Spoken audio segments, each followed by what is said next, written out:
I'm doing good. I forgot to turn my lights on. But I was born in the darkness, molded by it. Okay. I haven't watched that Good movie yet. I sound don't is know how on. it goes. Me neither. All I know is I was born to subscribe to Wade.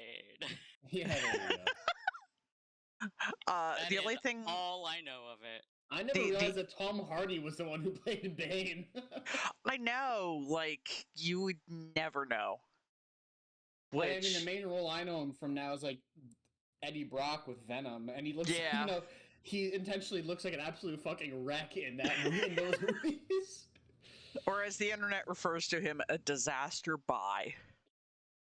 Yeah.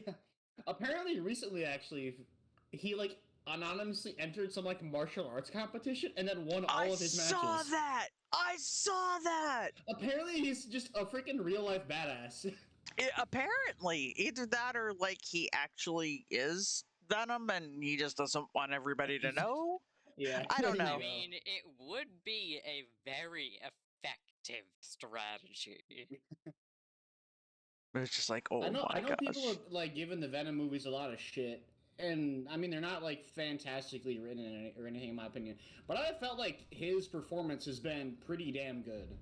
I have to say that I haven't seen either of the new Venom movies.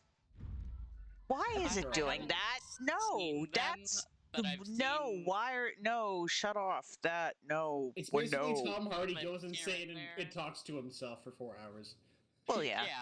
Where's Where's my I know frickin' Venom. timers? I haven't seen the movies themselves. Timers, Yeah. turn I've off. seen a few clips. That's next month. Pay Oh, no yeah, I was doing attention. this last time I was on. Pay, what? pay. There's nothing to pay attention to. Exactly. I don't know what you're talking Attention about. to all of the everything. Exactly. Pay no attention to the thing that just disappeared from the chat. What thing? There was never a thing.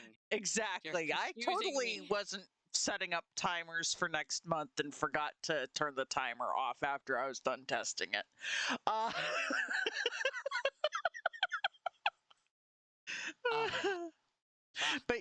But yeah, I gotta say, is from the clips that I have seen of Tom Hardy's Venom, it is a million times better than the last time we had Venom.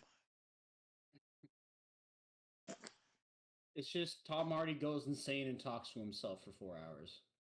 I mean, isn't that always fun to watch? Somebody going crazy and talking to themselves? Isn't when that... you realize that Tom Hardy also voices the Venom voice, it's just heavily modified. Then he's just talking. He's literally just talking to himself. In other words, he's doing what we do, except it's a physical, tangible form. Yeah. And we're not aliens. Yeah, At least exactly. I don't think. I was gonna say, aliens. people watching people go crazy. I was like, wait, isn't that basically what Twitch is? People going crazy and talking to themselves. Anyway, like that's just me. You have access to that constantly. It's known as me. Yeah, but you're not an alien, probably, like you said. Probably. I mean, yeah, but I mean, there's always a possibility that we have an alien in the system that I don't know about. There you go. It's possible. I mean, there have been brains are weird. Things. Brains are weird. Brains. I thought brains were tasty. I mean, I'm not a zombie. You can't prove anything. Brains. Wrong month, Andrew. Next month. Yeah, of course. I forgot I was doing Rhino and Utyrannus mutations. Oop. That's okay. I had the game started up and I was like, oh, I'm gonna go take a quick nap, and then I napped for a little longer, so I'm kind of scared to see what my what my terminals look like right now. Oop. Fortunately, like, the only ones that are running are ones that weren't gonna overflow in the amount of time I was gone. Like, the one terminal only has... There's only 53 in the one terminal, so it's fine. The other one has, like, 4 terminals available to pull into, so... Guess it's time to feed the gotchas. Feed the babies! Press the button, feed the gotchas. Callian Gotcha. soup. What the fuck do I need for that? Push button, feed... That's a lot of stuff. Yep. Alright, 275,000 plant species wise have been transferred. Oh, dang. All right. How much element do I got? That's... 12, 11. Apparently, I didn't replenish balls after the last time that I pulled from this terminal. You didn't replenish your balls. Yeah, no, as soon as that sentence started, I knew that was going bad. I was like, yeah, nope, that started poorly. You made a horrible error in judgment. I did. I really did. 051. Little bit.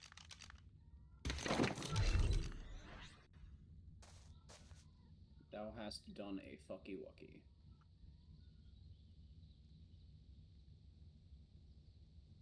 No, I don't. That moment when you accidentally are still holding shift when you press a number and you end up with a random symbol.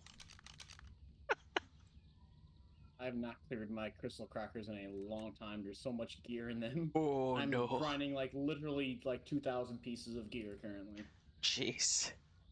That's a lot of... That's so much stuff. Take the soup and work. Soup.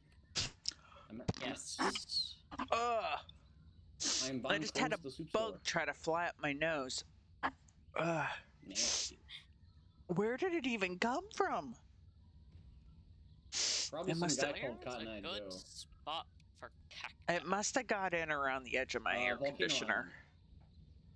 I believe the Volcano Island is the only place with cacti. We need no valid source found. There we go. What do you mean, blank? That means I might do some, There we go. some kamikaze runs. So let's grab my Kamikaze? Oh no. Oh, Oh, what a yeah. pretty blue! Oh my god! Oh my gosh, it's such a pretty blue! Oh, look, it's a pretty blue! Dabba-dee and dabba-da. I'm totally not Actually, just that would breeding be owls smart. for mutations for colors right now. Oh, I've been doing the same thing. If you whatchamacalls it, because I'm just doing for color right now. I haven't been doing any stats. Oh my god, there, oh boy. Oh wow. Oh, oh no. Oh no. Oh, there are so many owls. There, oh god. Yes. Oh There, no, Jenny, what have you done? it's not entirely me. Your stream is buffering. There's so many owls. What? Hopefully. Oh, Not anymore. shit. It was for a second. Oh yeah, no, my speed kind of took a dip there for a second. That was interesting. I don't know if that was related or not. Oopsie poopsie. Oh hey, I actually... Oh, it looks like I actually made the Rexes stop, so yeah, the only ones that were still going was the owls. But yeah, there's quite a parliament of owls at Redwood right now. Parliament, you say? Oh yes. Yes. Not a hoot. Hoot, no. motherfucker. I mean, if I put these things all on aggressive, it would be terrifying. I have 340,000 organic polymer. Damn. Jesus. This is unnecessary. That is beyond unnecessary. This is insanity. Let's see, how many owls are out at Redwood Castle? Let's see, there's my owl that I fly around on. There's 2 in the breeding shack. There's 8 on top of the greenhouse. Oh,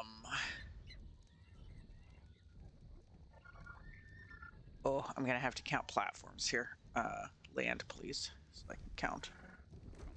Got 1, 2, 3, 4, 5, 6, 7, 8, 9, 10, 11. Okay, so 11 times 3 is 33, plus 1 spare is 34. So there's 34 in one spot.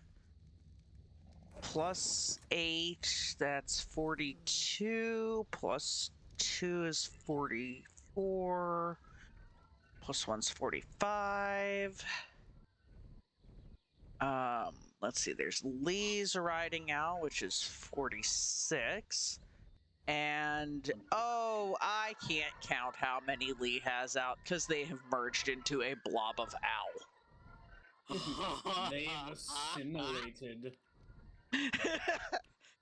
Yeah, see, I didn't know he was gonna do that, which is why there's 34 owls on one massive platform.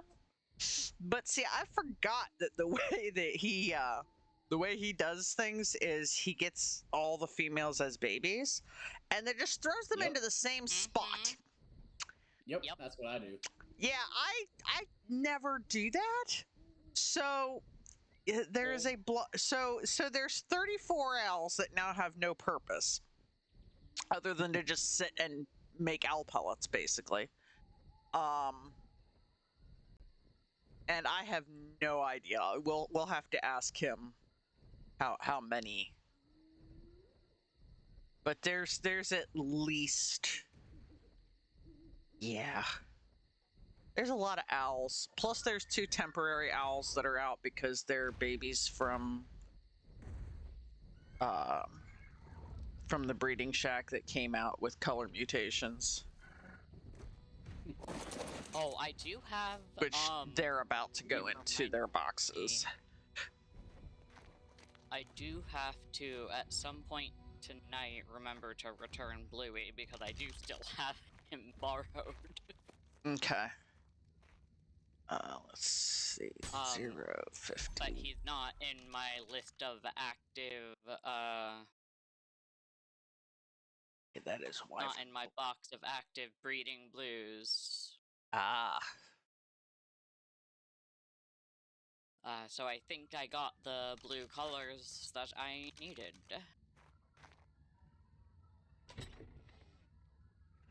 Okay. RA region 0 mutation. And 58. That can't be right. Did I name you incorrectly? I probably named you incorrectly. Right. What are your colors? Oh no, I did name you correctly. Okay. You are region 1 color 58. Okay. That's cool. You go in the green box. Because green and turquoise go together.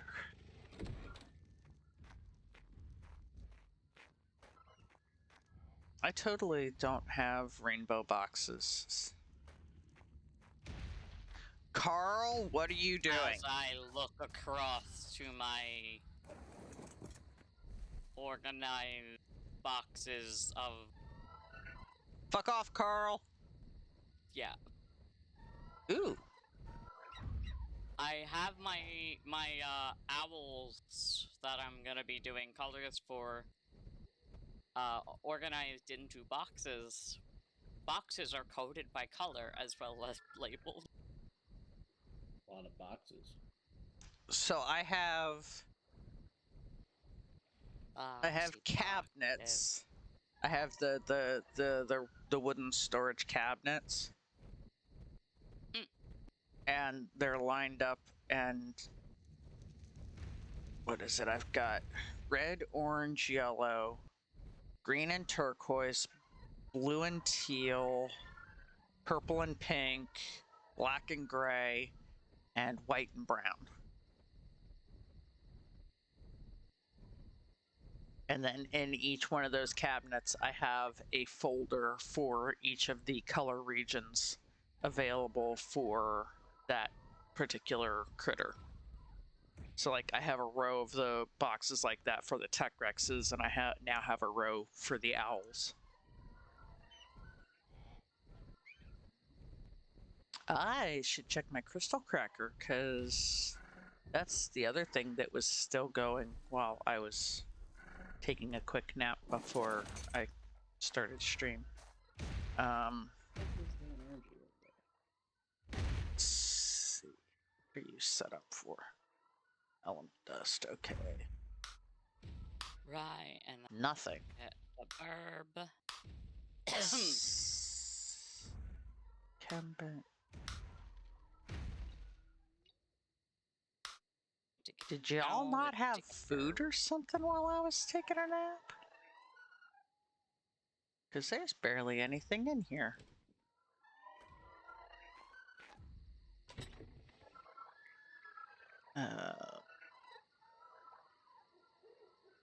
That's not gonna stay. That one will.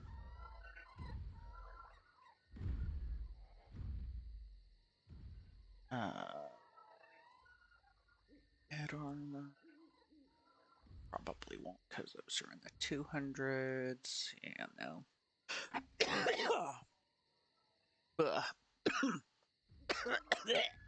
And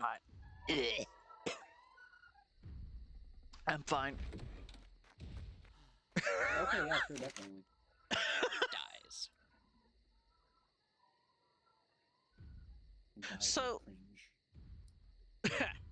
So that reminds me of something I was reading online the other day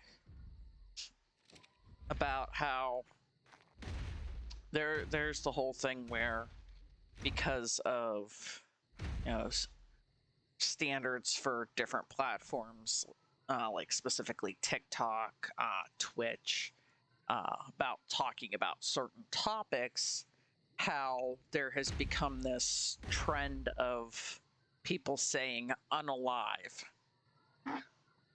Yes. And how it has carried over into like everyday speech because Yep. of it starting out as this like self-censoring thing on different social platforms.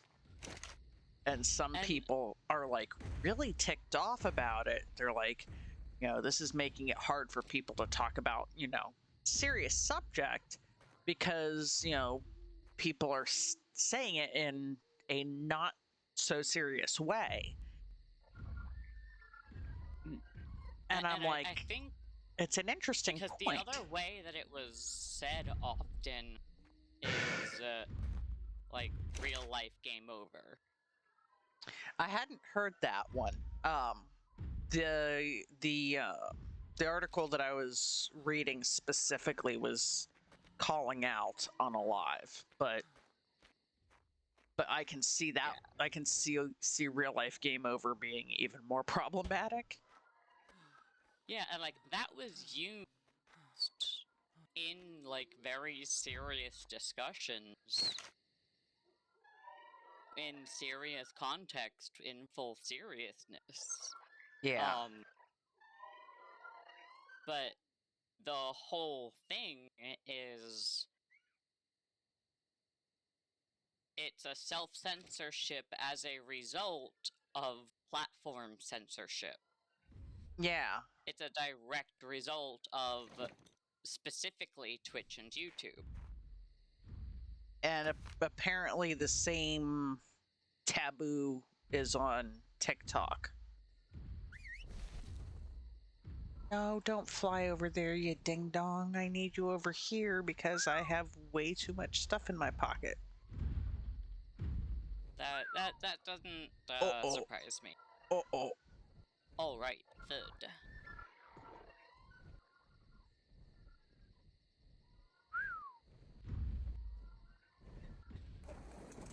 I forgot that Carl's on that whistle too. Hi, Carl! It's okay, Carl.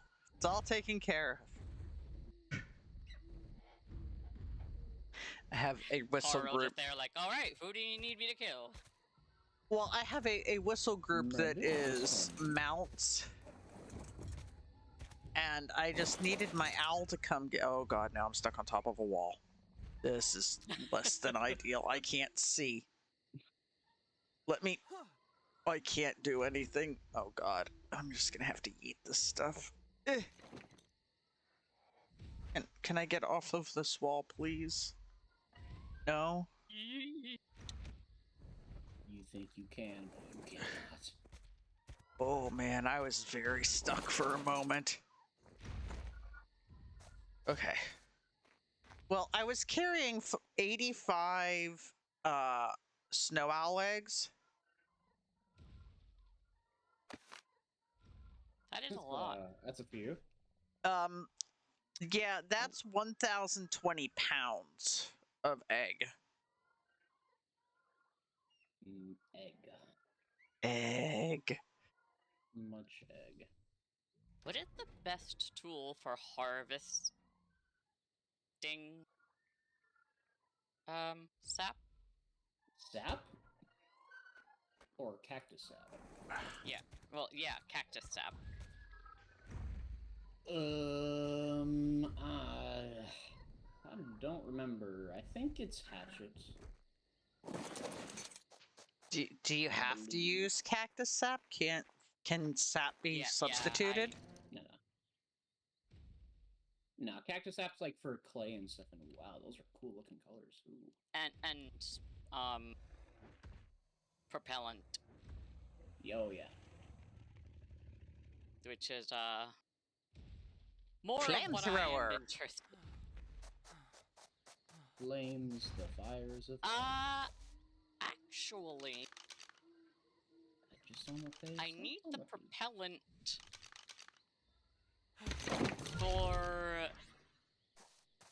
for poop collection.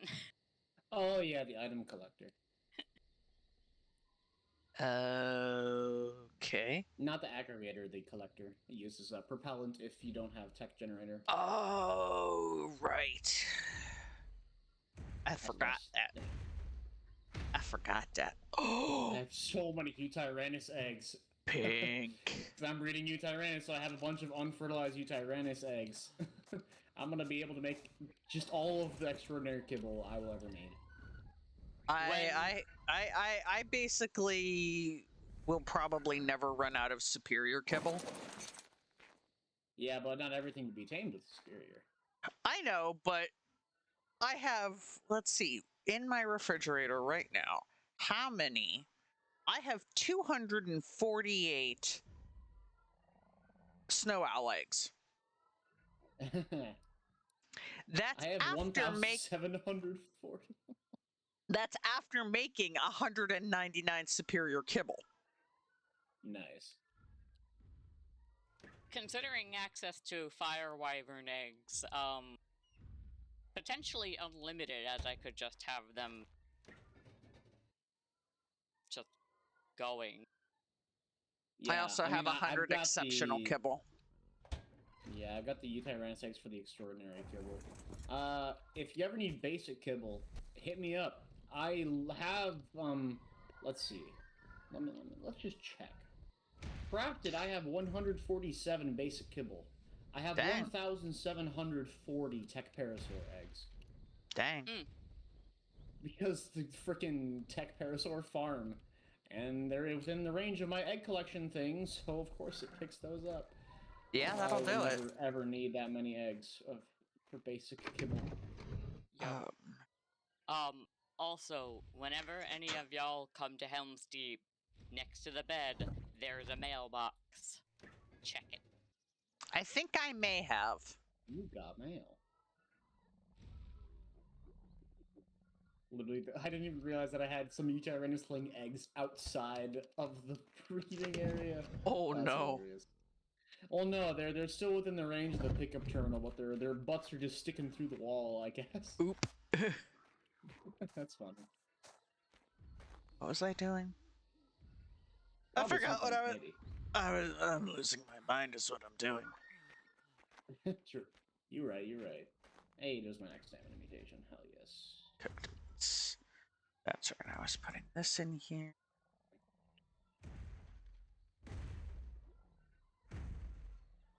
My goodness. I have 3,138 prime meat jerky. Nice. Oh, that's what I have not checked my bin for that in a while. I probably have a similar amount. Yeah, I probably forgot to top it up on oil and bark powder. I just tossed some more cooked prime meat into mine. I need to pull spoiled meat. Forgot to grab a thing. Yoink! There we go. I have don't want 7,790 spoiled meat just chilling in my chemistry bench. That's a loud color right there. Oh my goodness. Guess I should try feeding the gotchas. Oh yeah, they're gonna start producing stuff now. 3,261 just got sent to the to the feeders. Uh-oh.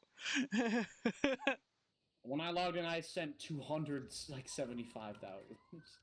I have so many plants. I mean, you've seen how many crop plots I have. I have seen how many crop plots. You have a ridiculous quantity of crop plots. Yes, I also have a very large number of gotchas. I don't have a huge number of gotchas, but for the space that they're in, it's kind of 1, 2, 3, 4, Wow! 5. Oh, I you was just done yeeted.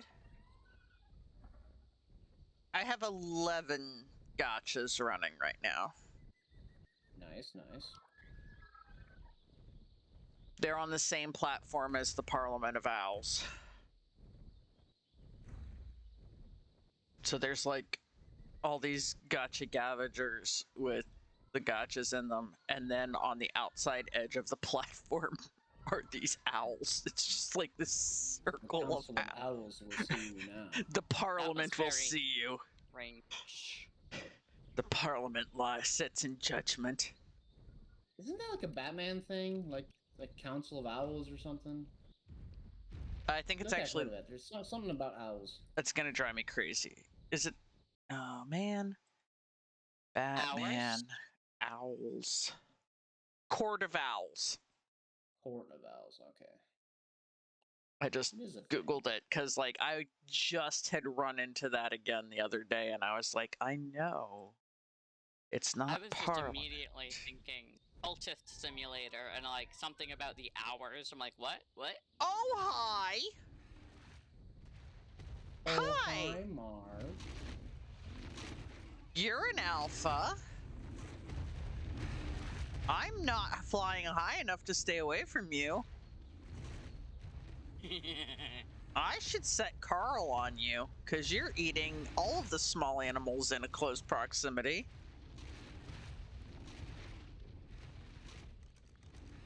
What are you?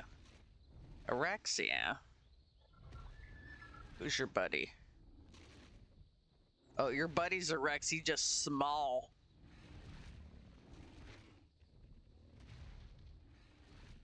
There's like an all-white alpha female Rex. Just devastating the environment. Oh, Carl. Carl. Where are you? Seriously, dude, where the fuck did you go? Oh, you're stuck on the wall. You know shit's going down. He can sense the murder. He can sense the need for murder. Okay, Carl, I'm gonna pick you up here real quick. Maybe. Here we go. Pick up Carl. Take me outside. I think Carl's still set to aggressive. Where'd she go? Oh, she's down there by the lake. Okay.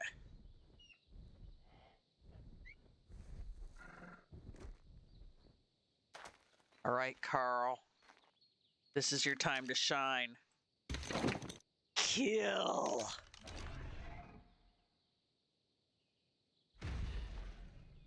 So, what? Okay, okay, that's nice. Go after the level 30 Kentra. Turn around and kill the... There you go. Oh yeah, your little boyfriend trying to roar at Carl. That's gonna do shit. Get him, Carl. Get him, Carl. The boyfriend is dead. Carl is now destroying the alpha female. Get her, Carl. Are you like Carl. prophesizing that I'm gonna get like murdered by someone or like what? Get her, Carl. What's happening? Oh, so I don't know what's happening. Get her, Carl. Why are you letting her back you up? Get her.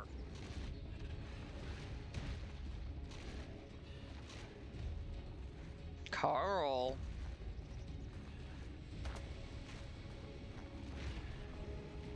Must finish your work, Carl.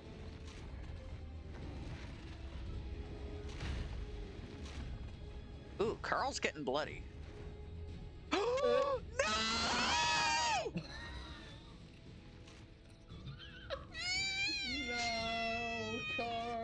No, Carl. Carl! No! I'm sorry, but it's just Carl's getting kind of bloody. Oh, no! Oh! No, the humanity! Oh no! You That was actually bitch! her! You bitch! You killed Carl! Now she needs to die with so much prejudice. Murder with extreme prejudice. I know it's a high level, but I'm still kind of surprised when I actually managed to kill a Giga.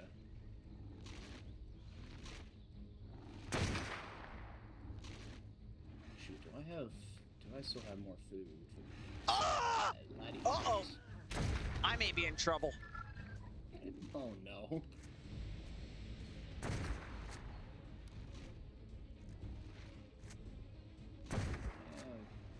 Okay, good.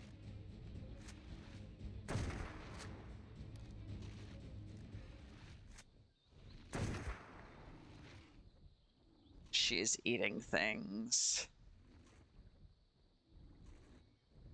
What is she munching? Oh no, she's going back after Carl. Fire. No, leave Carl alone, you bitch! Oh, she ate him. Well, alphas aren't able to eat corpses, so probably something tiny did. No, she ate him. Nani the fuck? That should not be scientifically possible. I know.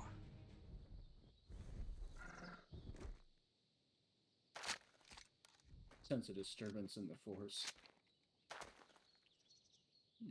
Yeah, but I'm about to cause one. I'm out for vengeance, bitch. Okay, Batman. Oh. Yeah, you can't get up the cliff, bitch.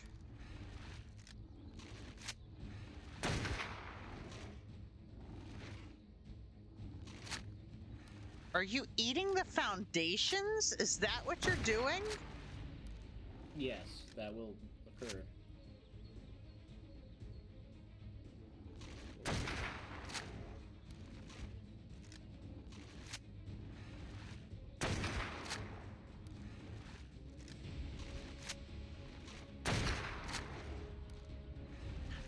You need to die.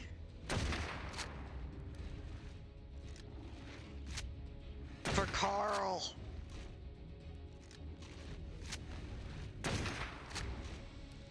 Oh, hi. I did say I was here for vengeance. Okay, Yar, I didn't say I was here for vengeance. Don't set me on fire! I don't know where you are. I'm right above her! Oh, you're up there. I'm not setting you on fire. Yeah, make sure you don't. Oh no. What have you done? Uh-oh. She was coming up the cliff. Yeah, I saw.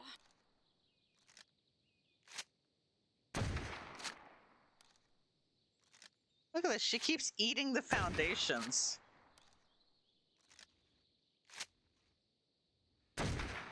Now, really avenge Carl. Hold on. What am I thinking? I have a lightning wyvern. Hold on. We're gonna. This is the most appropriate. No. I need to get my lightning wyvern. That bitch. I have Carl's daughter. I don't care. I'm getting my lightning wyvern.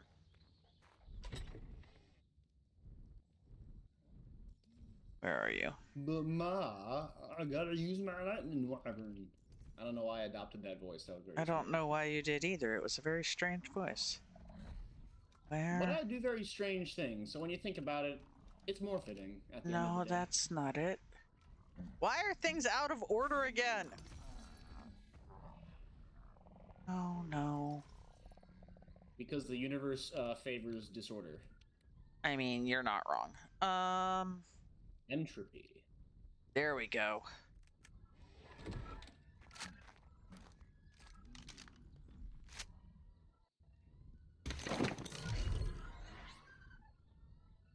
Rhino.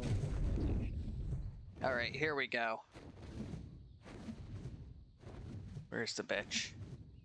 Is she out in the water? Not for long.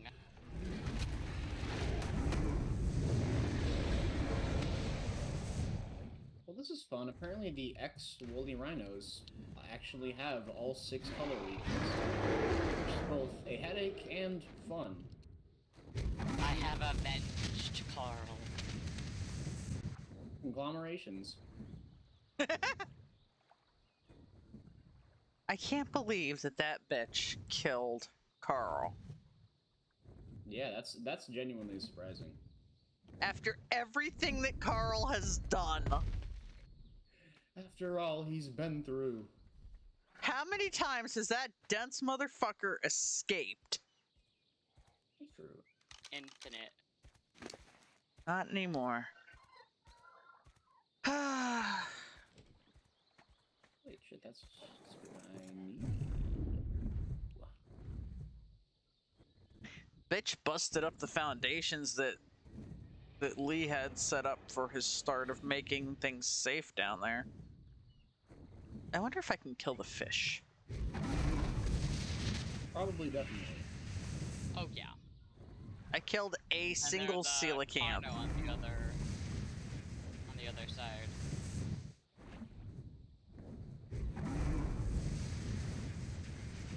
Love when you get the mutation you need on the first round. It's just the best.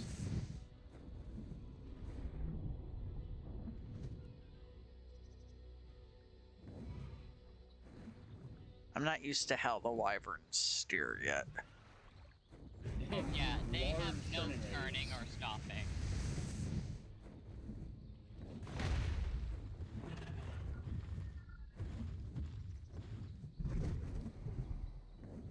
You see how pretty?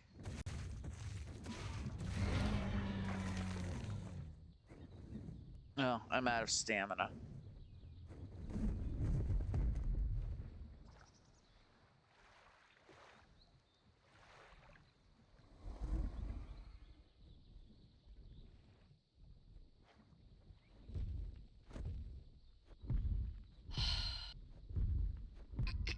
Poor Carl. Gotta make him a grave. That's what I was gonna do. I'm gonna put it down here where he died, too. Die doing what he loved most. Fucking everything up. Yep! As I shove 5 points into Dee Dee's health. Yeah. I think that if he had been taking on just the alpha, he'd have been fine. I think it was her boyfriend that fucked shit up. Didn't you say he was biting a Kentro too? Well, he went after a Kentro first, but it was only level 30, so like he ate it in like 3 bites. He hurt himself. That is a vibrant blue. Oh my goodness. Let's see here. What are you tiny creatures? Nope, that's not the one I want. Where's the other gravestone? I don't want the one for retrieving bodies. There it is.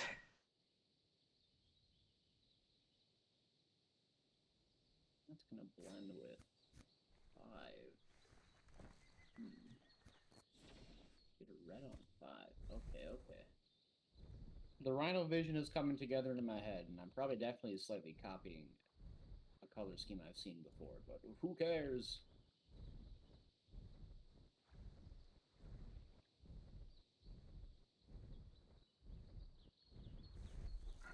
Oh, my shit's lagging again.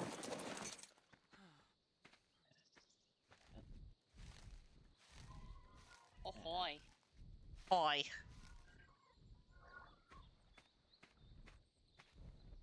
I made a gravestone for Carl.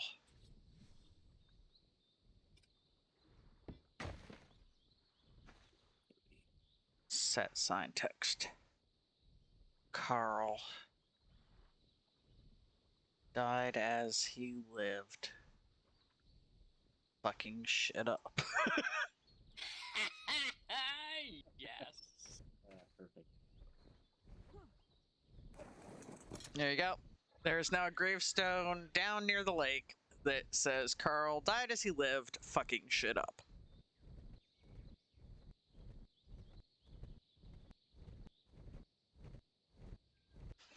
I need to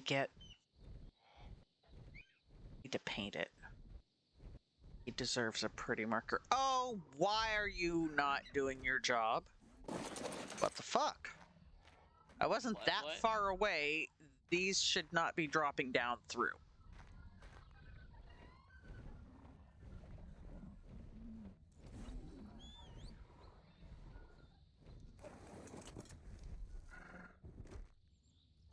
Okay. There we go. It grabbed him. Dies. Get more veggies for. I guess that one's going to be the closest. I love it when I finally take out all the babies I've been holding on to just to take a look at the colors side by side, and then they eat literally the entire trough worth of food. Thank you, rhinos. Very cool. Nom nom. Any herbivore food giving very much saturation. There we go. I should grab more meat too.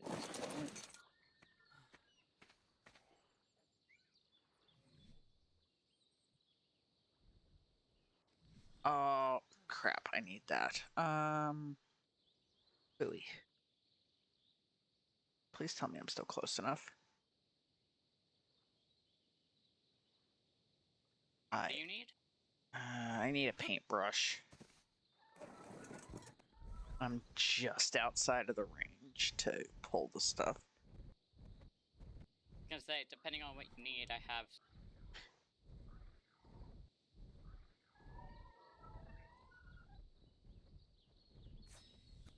Yeah, I have all the stuff. I just didn't have it on me. I forgot that I needed the paintbrush. And go. Because I'm going to paint Carl's gravestone. So that it's almost as fabulous as he was.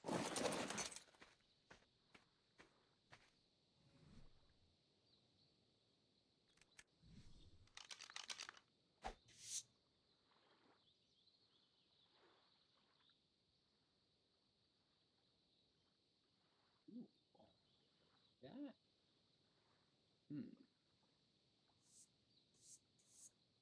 That's a pink rhino. What's the in-game day? It is 2033. Yes.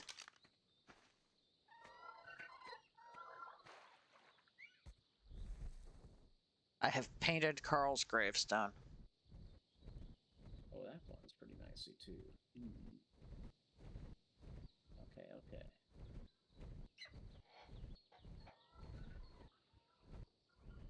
Can't believe Carl's dead.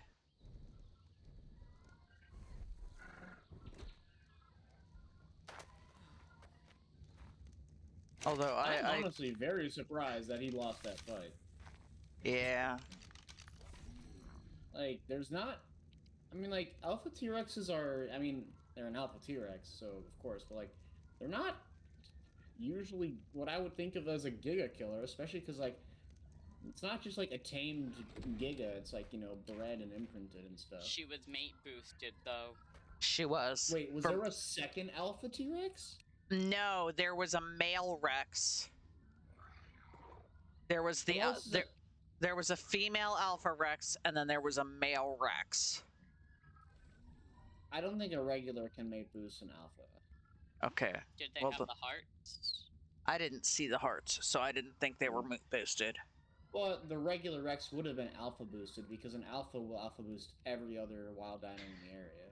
Yeah. And Carl fought that one first. Carl fought the boy. Yeah, Carl fought the boyfriend first, and then the Alpha.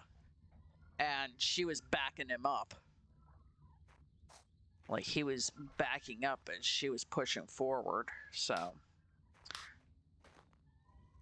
Carl lived as he died, fucking shit up. Died as he lived, lived as he... brain. Carl's dead, god damn it. Yeah, I know. I can't function. Like, my brain still can't get past it. Do you see it? You see, his grave is almost as fabulous as him. Oh yeah. I love getting the mutation I need very quickly. And then I put a marker over on this side where he was avenged.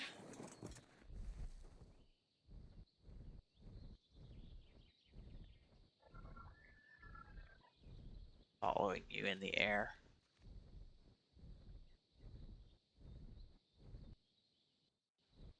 I just stuck it into the land rock. I can't land right there because there's water.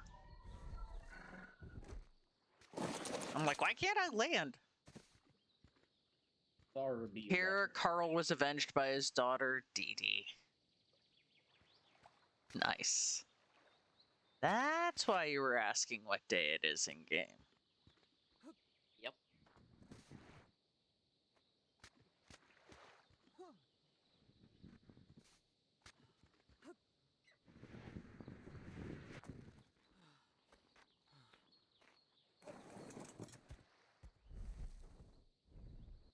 He's gonna get on and he's gonna be like, why are there big chunks of the foundation missing? Why is there a hot pink gravestone? Why is everybody mourning? What the fuck? What the fuck happened while I was offline? It's like Ant-Man, what the hell happened here? Exactly. Well, I mean, he will be able to see the Discord, but no other context. Wait, did you post something in the Discord about it? I put the screen caps of the two things in before. Okay. I did remember to hit the clip button, so there should be a clip of at least my reaction to Carl's death. I may have to go back and do a whole highlight. I don't know how far back it got. Because, oh my god, that was... like, it sucks, but it was amazing at the same time. Yeah. I just laughed because the timing of Carl's looking a little bloody, actually. I'm like, hey, Carl's getting a little bloody. As soon as you said it. And he died. He just fucking died. I'm like, oop. And you acknowledged it. It's my fault. It's that whole you're not injured until you notice that you're bleeding. I noticed that he was bleeding, and that was it.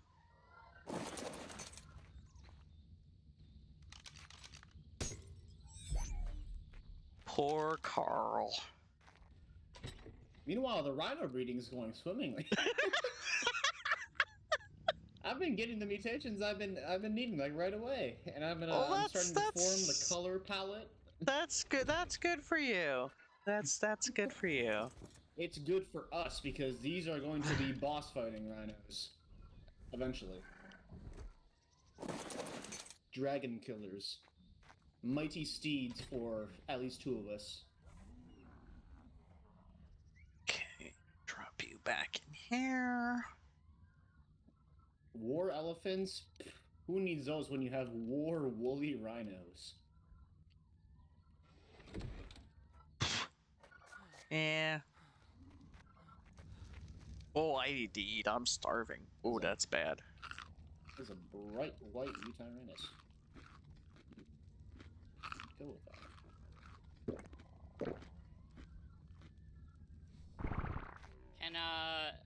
Can you, cause Owl, help me with a thing?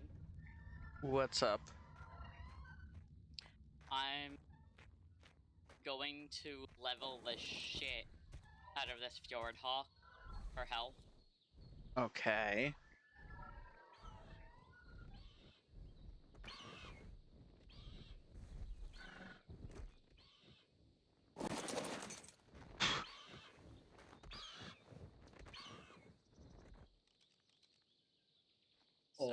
that's the color right there. Oh, fuck, yes. Okay. Now it needs healing help. I see. I was like, what do you need me to do? Freeze, motherfucker! What? You got me, but not it. Did I get it that time? Yup. Hey, Jenny, I got some science if you want to go to Build a Rhino Workshop on any stage. I mean, basically, that's what this turns into, is that, like, yeah, I set a bunch of colors aside, but I'm obviously not going to use all of them. It's like, well, most of them have at the bare minimum the perfect stats, so I'm giving away both powerful and fabulous-looking rhinos for you to combine colors of your own accord. I don't know. I have like 4 different breeding projects going on right now, so True, your shit is nuts. because I'm working on making Lee's army of Tech Rexes. Ah, yeah. Because I finally got his color set. Damn it! Dang it! No, you got all of it that time. That was funny. Here we go. Did I get it? Can't see it. Nope. Oh, what the heck? How about that time? You got me. I can't tell if you got it. Yeah, okay. Those Rexes are probably way stronger than my Theras at this point. Yeah, so I've got our statted out Tech Rexes. Nope. Are you kidding? I would, like, step to the side. Well, here's the thing. The wings are big. I think you got it. Yeah, I've got it this time. It's just outside the radius of the wings this time, so I could see it. So I've got the statted out Tech Rexes, and I already made my army with my color set. It's just getting the first couple of stats and color for Lee's set that is driving me crazy. Because, like, I've gotten to the point, it's like, I'll get all the stats, and then, like, all but one of the color slots. Yeah. And I'll be like, I you will son often of when a I'm doing bitch. that, I'll like if I get like either the male or female or whatever that's like has all but one or like most of them, then I'll just swap that out. Or like if it's a female, I'll just give it in addition for because like it's that because odds are it'll grow up before the time that the one I actually need like I get that anyway. You know. How's the health on this Fjordhawk? Does it need more healing, or is it good? Give me 1 sec. I'm doing a thing I should have probably done forever ago. Oh dear. But yeah, I have an entire like little storage box full of the stat and color combination for my army.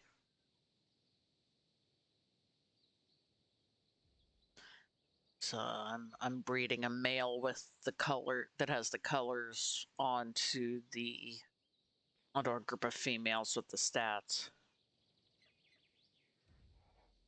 It is almost at full health. Okay. Prepare to freeze! Yep. That didn't work. There we go. Very bright red. I caught you instead of it that first time. Boop boop boodly boo. Boop boop boop boop boop boop boop.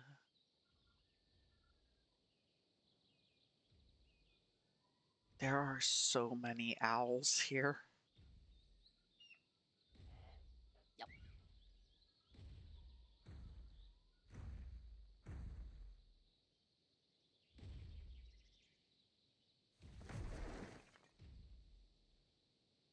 Thank you. You're welcome.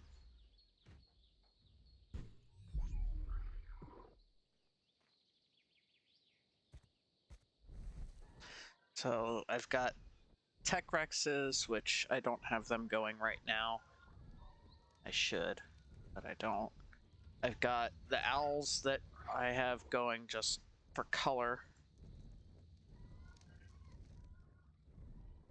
I have my Thylacoleos. There are way too many Thylacoleos right now. And then I still am breeding the Ovis for health because mutton. Because the higher their health stat is, the more mutton they give when you slaughter them. Yep.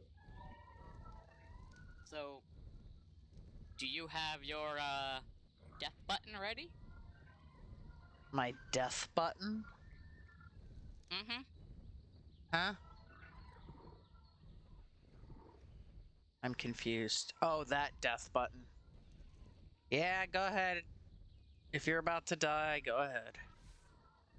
Oh, I'm not just about to die this moment. I'm gonna die several times over. Okay.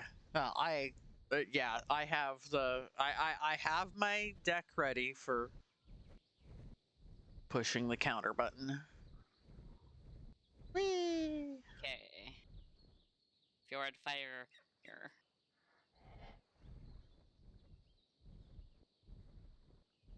I love the fact that the text picked up the bright color on Carl's gravestone. Hmm.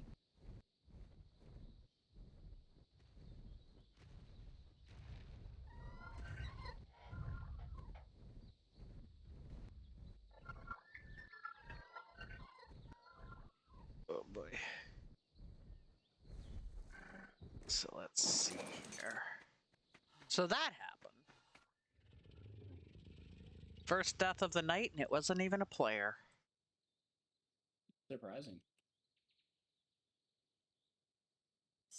Wrong. There we go. Now the Tech Rexes are at it again.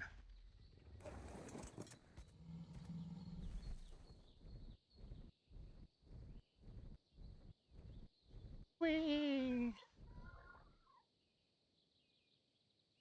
Keep some of these. I'm at. Oh,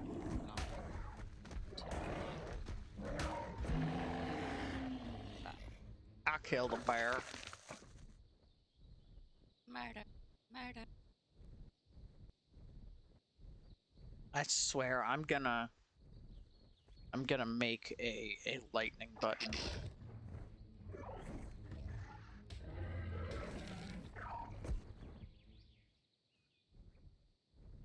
Time to go fast. Okay, Sanic.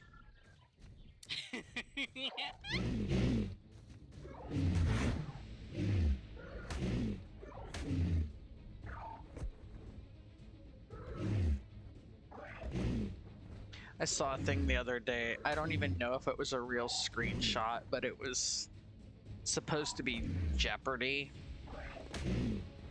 And it was like the answer was Sonic.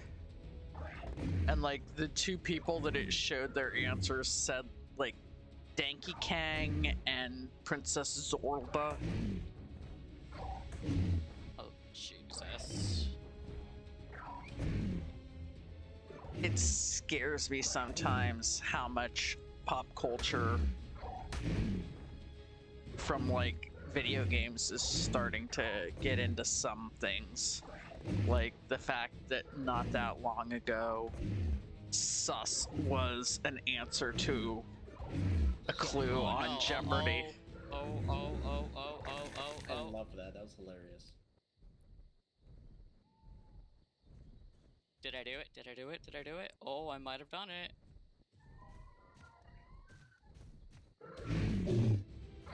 Holy shit. How have I not been noticed? Let's watch my tech turret obliterate an raptor. Just don't know. Just don't say that something's bleeding. Oh no, my entire base is bleeding. Made of rocks. That's strange. Thank you, buddy. Oh.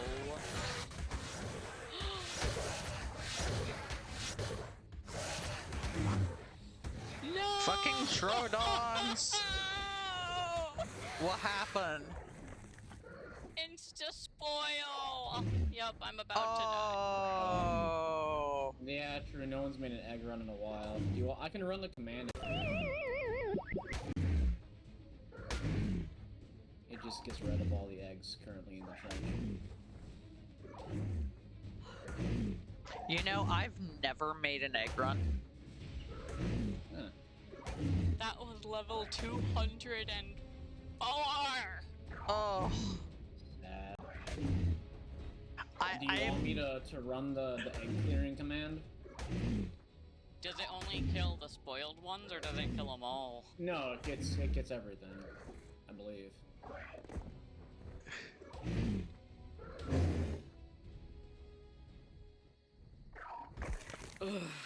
How long did it take for them to make new eggs? I don't know. Usually, I don't think very long because I think their spawning is tied to like when a player enters the area and stuff.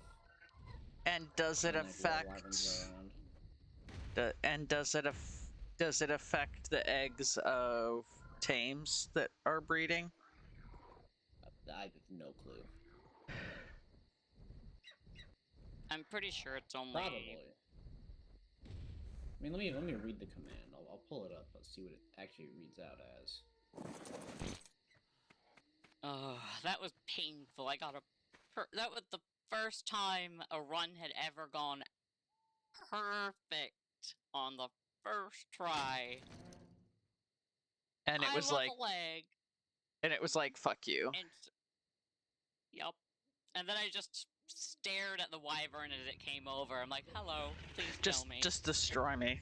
I deserve it after Exactly. Pretty sure the way it works is because it reads out as like cheat destroy all dropped item generic underscore fertilized egg underscore like rock drake or no physics wyvern character. I don't know what the no physics means, but yeah, it'll destroy just all dropped eggs on the ground.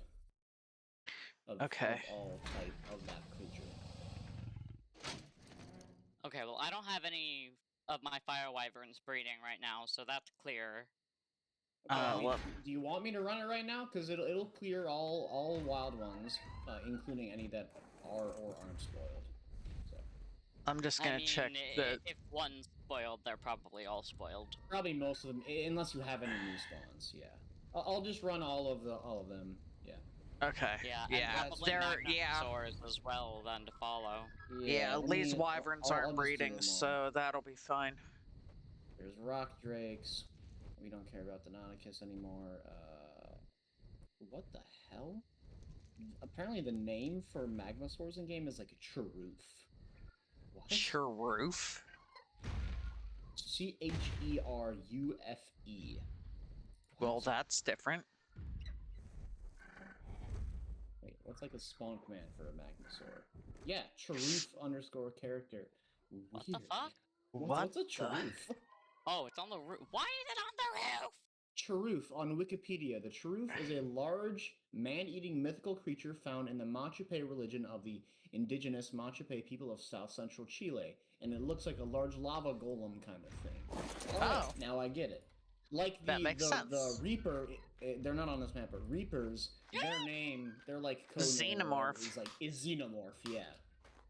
Yeah. Because the way you get a tamed Reaper King is you have a Reaper Queen impregnate you, and then it bursts out of your chest, like a Xenomorph. Chest burster. Eggs.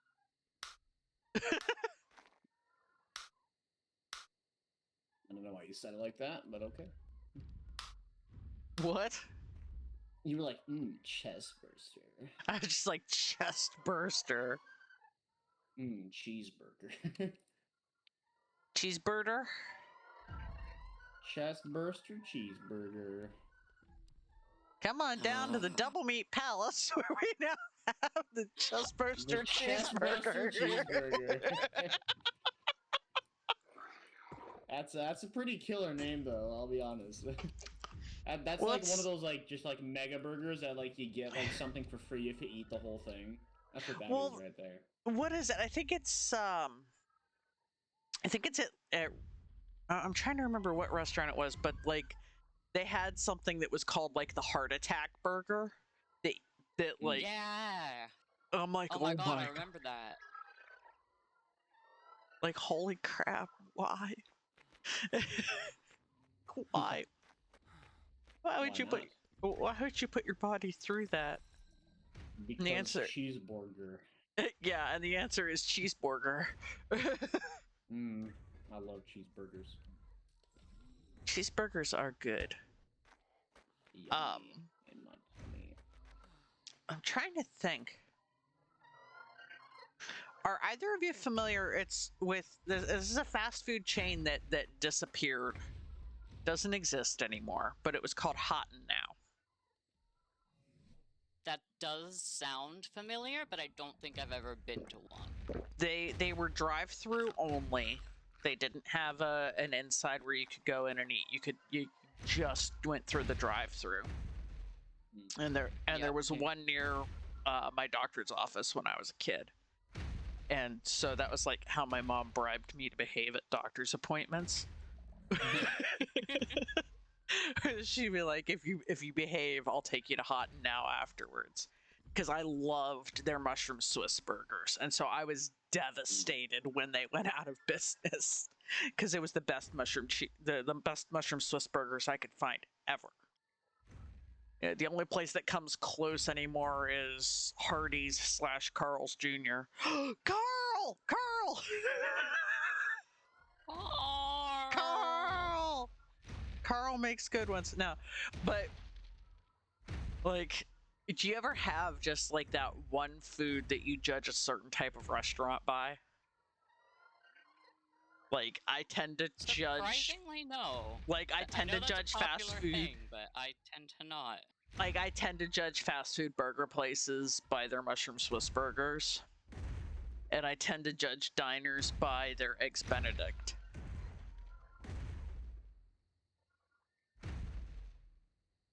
Which, apparently, according to Lee in a previous discussion we had all had about stuff, I was like, yeah, every diner has Eggs Benedict. And he's like, yeah, no, not so much in the South.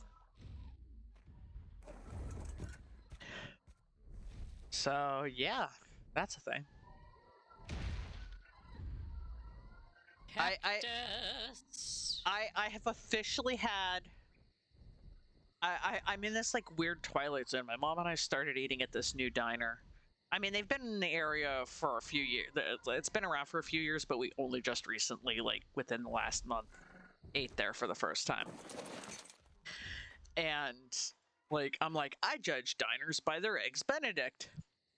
And the first time I ate there, I was like, I'm not gonna eat Eggs Benedict for once. I'm just gonna have something just that I've never had before, which is really hard for me to do. And then I had Eggs Benedict like the next time we went in, but this is the first time I've had an Eggs Benedict that I'm like, you know, I don't think I want that ever again. Oh. Like, it wasn't bad, it just was... It was an experience, because it was fried chicken Eggs Benedict. Like, normally Eggs Benedict, you've got like your English muffin and your Canadian bacon, and then your poached egg with your hollandaise sauce on top. That's your standard default Eggs Benedict. This is news to me because I've never had it, so I don't know what it is. Yeah. So this was like a Southern style biscuit with like a fried chicken, like fried chicken tender, and then the poached egg and the hollandaise. And it wasn't bad. It was just so different. Like, I like trying variations on Eggs Benedict. Like, my favorite version of Eggs Benedict is called Lox Benedict. And instead of the Canadian bacon, they put, it's smoked salmon.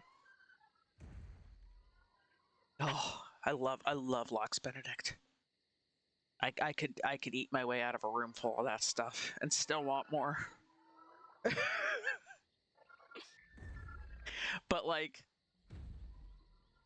it's like if you've had a lot of eggs Benedict, like you start to learn that like there's regional variations to the way certain things are made, and one of the things is the hollandaise sauce.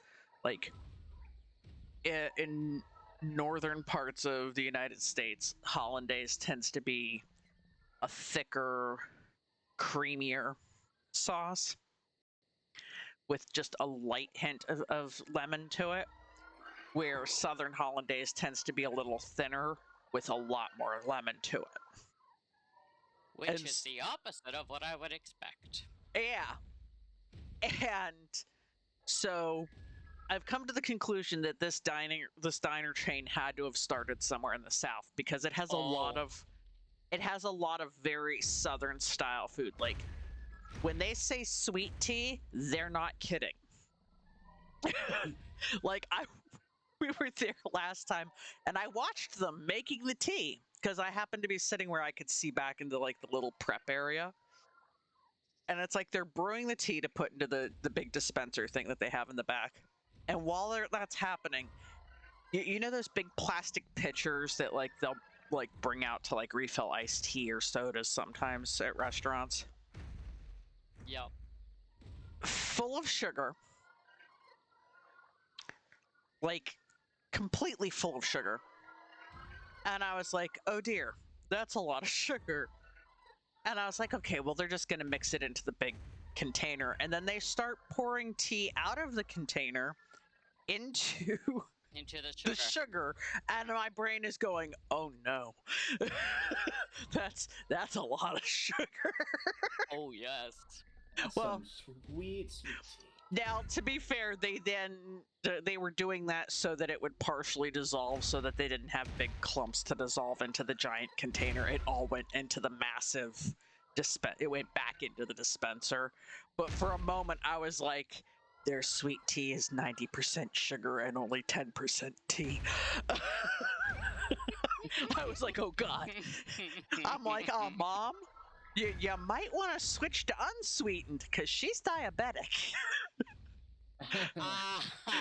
I'm like, no wonder this tastes so good. It's made with all of the sugar. I guess it's a good thing my dad isn't a tea person. And it's a good thing that in the same avenue, I'm not diabetic. Yeah. But I also don't brown my tea sugar. Yeah. And it's funny because because Mom's diabetic and because diabetes runs in my family, we tend to drink unsweetened tea most of the time. But there are some places where like if they have like a seasonal flavor or something, it just tastes better if you get the sweetened version. And right now they've got a seasonal flavor going, and we've had it as the unsweetened and we've had it as the sweetened, and it tastes better as the sweetened. And then I'm like, that's a pitcher full of sugar. I'm like, okay, this is sweet tea. But like the first thing I ever had there was like a play on shrimp and grits. Like I've had grits before, but the way they did it, they made like these fried cakes out of the grits. It was really good. I've had that a couple times because it's really good. But it's like just, I guess I'm weird that I just like I have like my default dishes for certain types of restaurants, and I'm just like, yep, this is how I judge whether I'm gonna like you or not.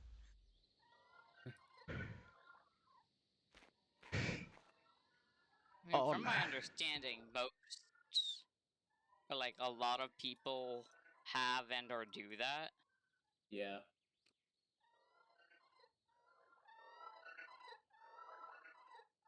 Like it's kind of funny that I'm so set in my ways when it comes to like I go to a certain type of restaurant, I always get the same type of thing. Because like I'm not a picky eater. Like, I will eat pretty much anything we are. once. Like, the only, like, the one exception, like, I probably, like, yeah, not gonna eat people unless there are dire circumstances and there's no other choice. Like, that's a whole thing. The other thing on the nope list is fugu. Oh, fair. See, that I would totally try. I would absolutely try that. There is one circumstance under which I would try fugu, and because it's such a, like, I would have to have so much proof to do it kind of thing, other than the fact that fugu's fucking expensive, I will probably never try fugu. Because apparently the toxin is created by their diet, and if they are bred in an environment where they aren't able to eat a specific thing, they don't develop the toxin.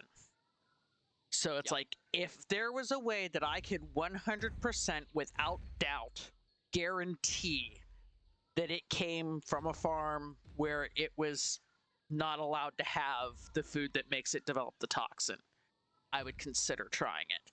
But because that's like one of those, like, you know, there's going to be that restaurant that goes, oh yeah, no, we totally got it from there, and they didn't. I'm like, yeah, no. Only in America. In Japan, they take that so seriously. Yes, and the fact that it would make it even more expensive to go to Japan to do it. That's the only place I would ever get it. I would never get it anywhere else. To be fair, yeah, that would be a thing that if I was in Japan, which I do have a friend who lives in Japan, but Gasp. Excuse to go. A friend of mine from high school, after college, she went to Japan for a year to teach English, and then she renewed her contract for a second year. And she met a very nice Japanese guy. And now they're married and have a house, 3 kids, and 3 cats in Japan. Oh, yep.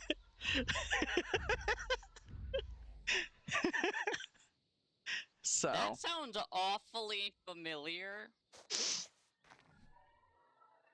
It was fun when they were shopping for their house. Because apparently, like, the house buying process in Japan is very different than it is in America. Yep. Oh, yeah. Like, they've got, like, brands of houses, and, like, they have you come, like, you can go, like, to the factory where the parts of your house are made, and they, like, give you tours of the factory and feed you and are like, buy our houses. Oh, yeah. It's a totally different experience. So is moving. So I used to love when she was in her brace your death counter. Okay. I used to love when she lived in the apartment that they gave her as an English teacher. There we go.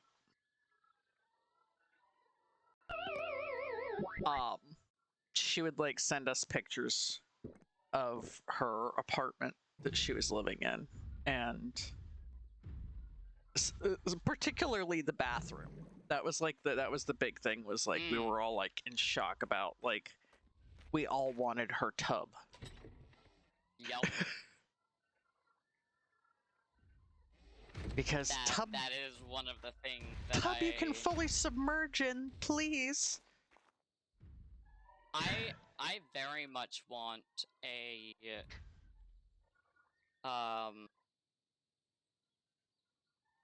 Japanese style bathroom in a couple of ways, including, like, an actual decent fucking bathtub. Thank you very much. Yeah. One that I don't have to worry about, like, moving the wrong way and making a water mess on the floor. Ever. I just want a bathtub where both my knees and my breasts can be underwater at the same time. Yeah. And you know that you can actually like stretch out your whole body Oh, and not yes.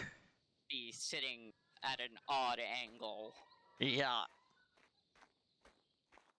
or otherwise have like your ankles hooked on the sides of the tub in order Oh my to like gosh. be leaning back.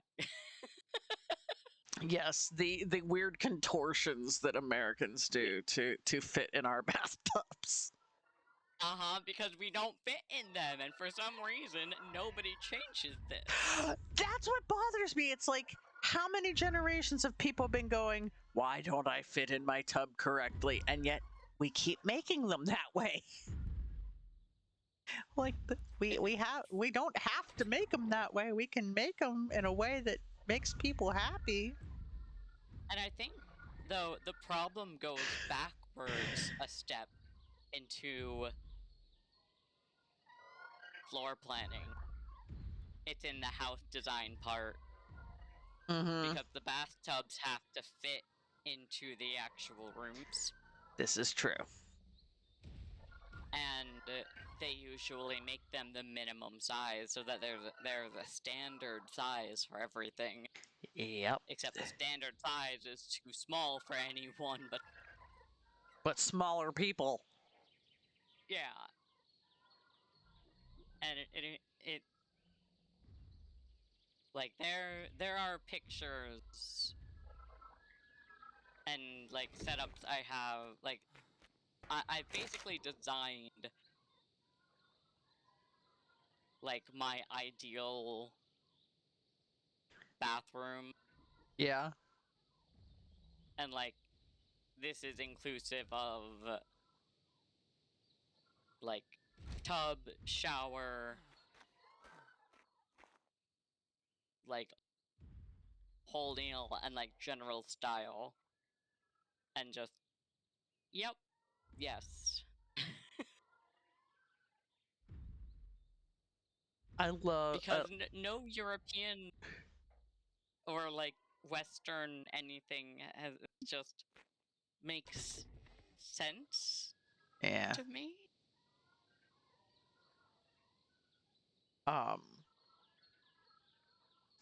When I used to play The Sims a lot, which my brain is getting that tickle again. I'm like, I don't know what it is. Like towards the end of the year, I get the urge to play The Sims, and I don't know why. It happens every year. Like late fall, Dangerous urge. like late fall, early winter, I just like dive back into The Sims usually. But like one of the things I like to do when I'm playing The Sims is try to recreate real life floor plans. Like find like the plans for like real houses and recreate them in the game. And it amuses me how many times I have to edit the design of like the bathroom, because the Sims are like, nope, we can't do that. You can't have. I you don't can't fit in this. It's like, I can't get to it, and I'm like, real life people can use this bathroom. Why can't you? Because I'm based on computer logic, which is generally more Not. logical than human logic. I don't know, man. The number of bathrooms that exist in real life where you can sit on the toilet, put your hands in the sink, and the Sims can't like stand having them that close to each other. You have to make it just one space wider. Oh man, I've been in a bathroom where you can sit in the bathroom. The sink is the kitchen sink in the next room. You don't have a sink in that bathroom. Okay. And you can touch the door. And you can touch the sides of the room with your elbows. The first house that my parents lived in before I was born, the bathroom was small enough that you could sit on the toilet, put your hands in the sink, and your feet in the tub.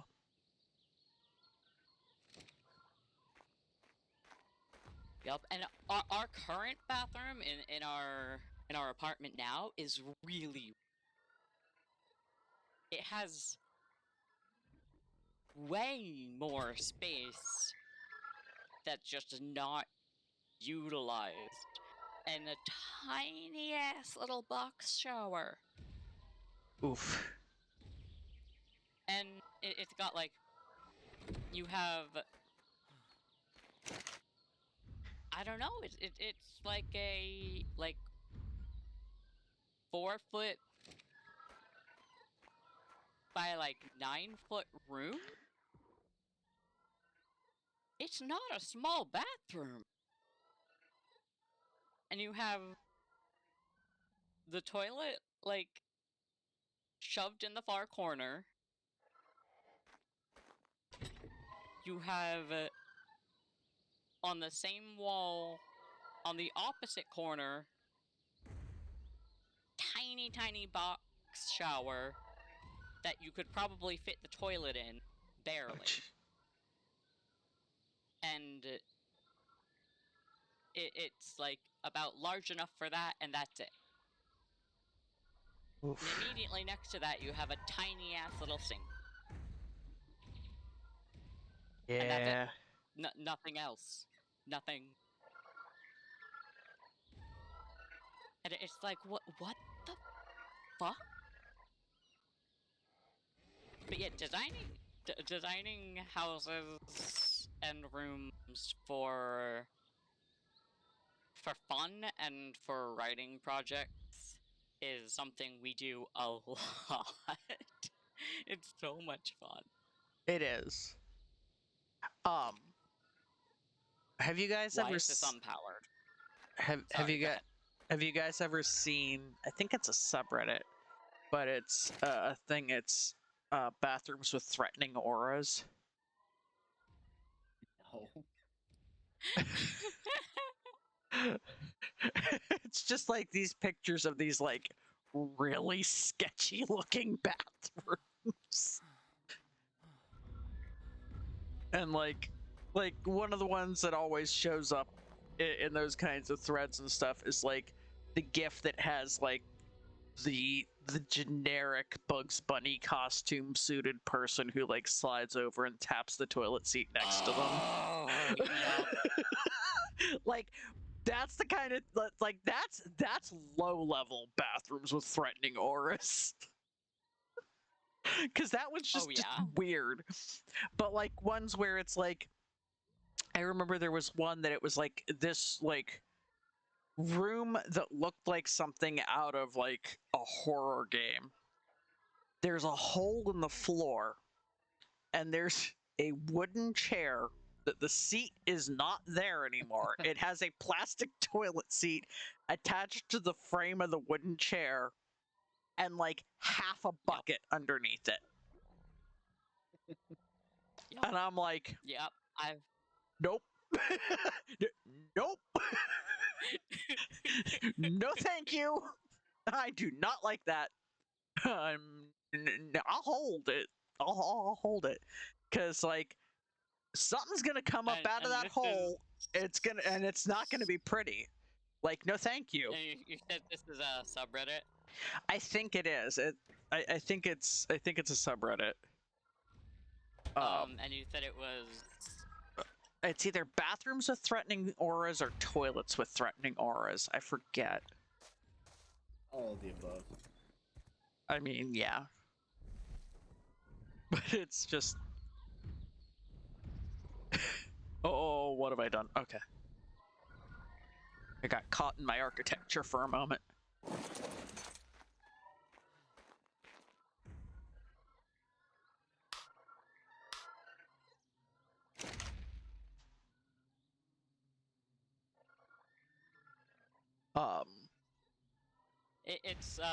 It's toilets. Toilets with threatening auras. There's also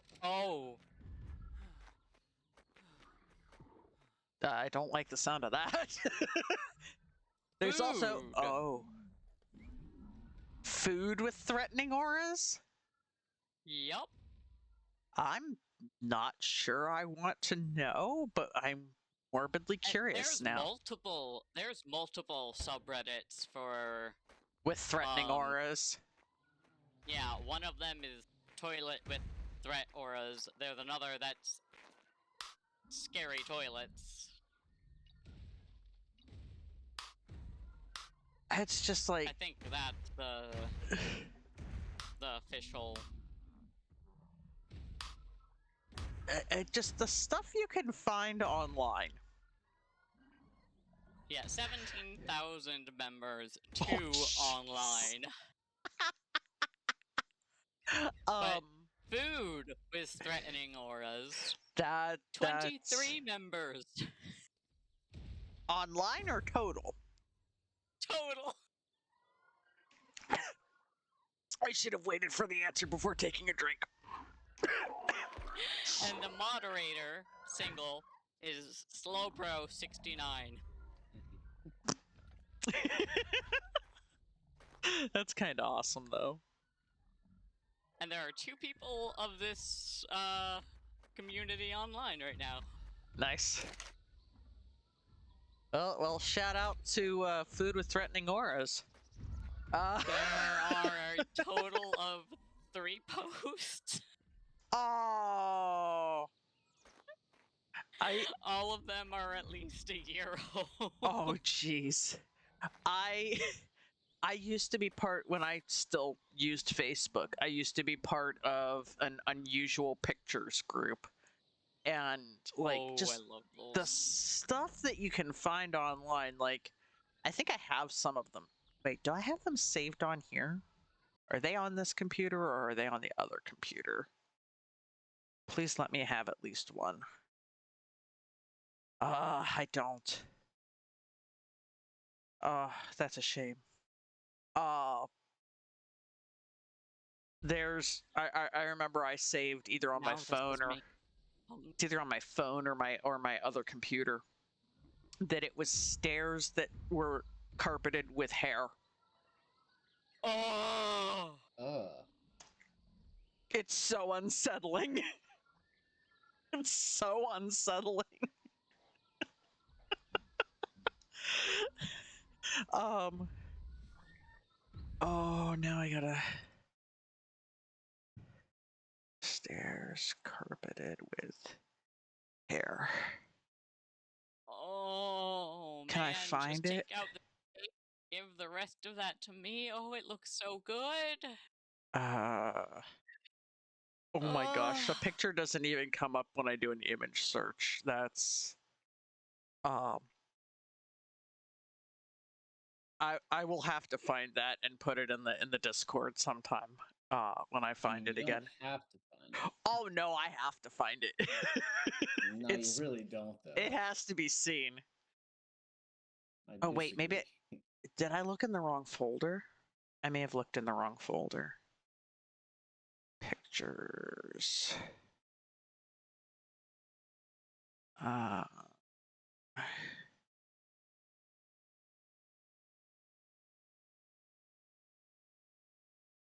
You may be safe for now. I think you're safe for right now. It's not on this computer. Although, where? Unless. Do I have that? No, it's not in this folder either. Okay.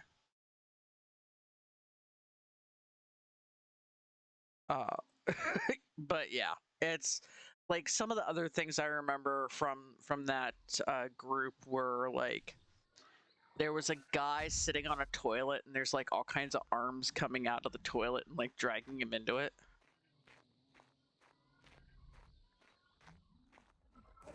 That can go in toilets with threatening auras too. Yeah.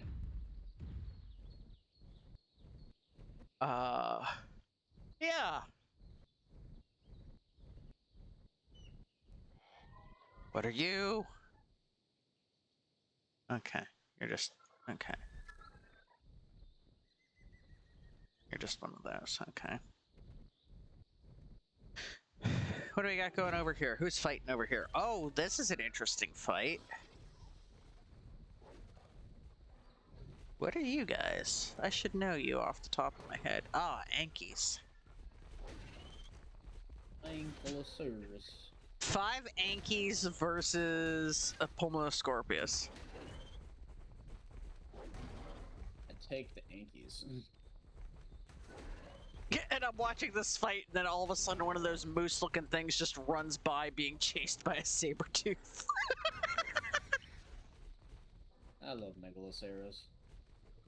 Yep, the scorpion's dead. Dead AF. Yeet. Oh my god, one of the mods of our scary toilet is email me baby.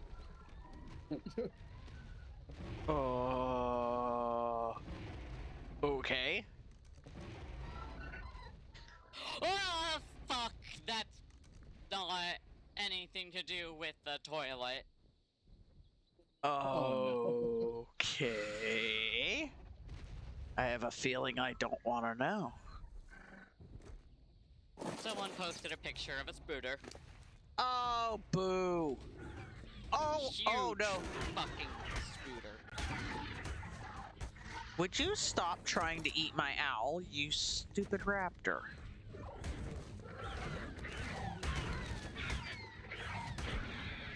That's what I thought. You get dead. Oh, looks like the Ankies took out the saber-tooth that ate the moose.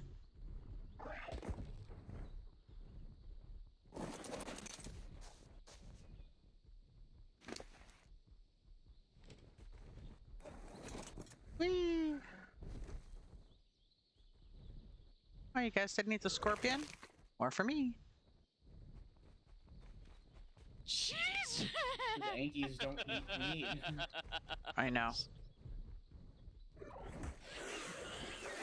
Oh my god!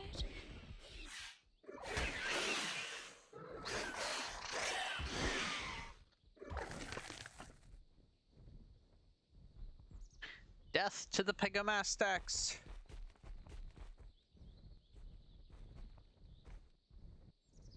I've sent you down a rabbit hole inadvertently. Oh my god. Oh no. Oh, the kid! It's a kid? No, the kid face in this just makes it, perfect. Oh, this is funny. This is actually, like, kind of wholesome. Kind of wholesome? In something Yeah. with threatening auras. Yeah. It's not threatening in the least. It's just actually kind of wholesome and funny. That's not threatening, that's just gross. But, I mean, kink shaming. Oh, encoder overloaded. Why? Why? That does have a... I like that kind of threatening aura. Who's fighting over here? One Anki versus one Scorp.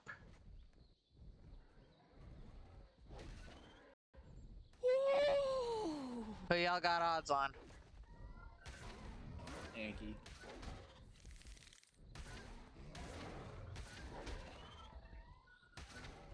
Fight! Fight! Fight! Fight! I feel like this is a bath that I've actually legitimately been to. Oh, we got fight.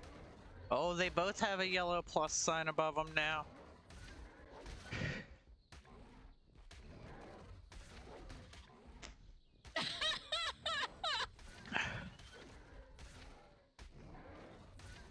What the fuck? I love looking at, like, the ridiculous, and the Anki wins. Like, some of the ridiculous things you can find on, like, house listings. Where, like, the house looks, like, perfectly normal on the outside. Like, most of the house looks normal, and then all of a sudden you're like, what the fuck? Like the, virtual house tour where you have to find the bathtub? The, what? Oh no, do you not know about that? I don't know about that. I was talking more about the house that is actually here in Pennsylvania. That is this absolutely lovely house in this beautiful neighborhood. Great piece of property, beautiful exterior, has great living spaces, and has a sex dungeon in the basement. Oh! Different. Yeah! It's like, one of these rooms is not like the others. So what's this about having to find the bathtub? I'll send you a video. Okay. Because I'm just gonna make you watch the video because Okay. it's firstly, I think you might enjoy the characters in it because they're adorable gay boys. Okay. From a channel I also think you would probably generally enjoy. Okay.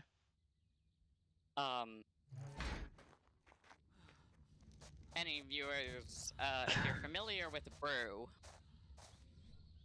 and On the Hill,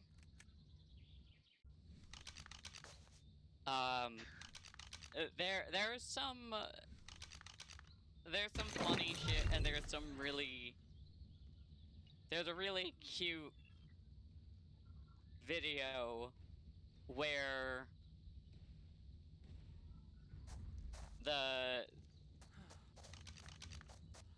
the person who's like the side channel that this is, that character, he and the boy go and like take the challenge and go through, and it gets really wholesome. Okay. Because they find a cat, and it's just a picture of a cat that's a virtual tour. Kitty. And he's like, I'm adopting this cat. Sounds about right. And then every episode afterwards, you see the cat is now on his computer. Aww. It's so wholesome. My mom and I have been considering moving, so we've been looking at houses, and my mom sent me a house the other day, and she was like, oh, take a look at this, and I'm like, oh, this is a nice house. Oh my gosh, there's cats in the living room. She's like, wait, how did I miss the cats? There were 2 cats just chilling in the pictures of the living room. No. Oh.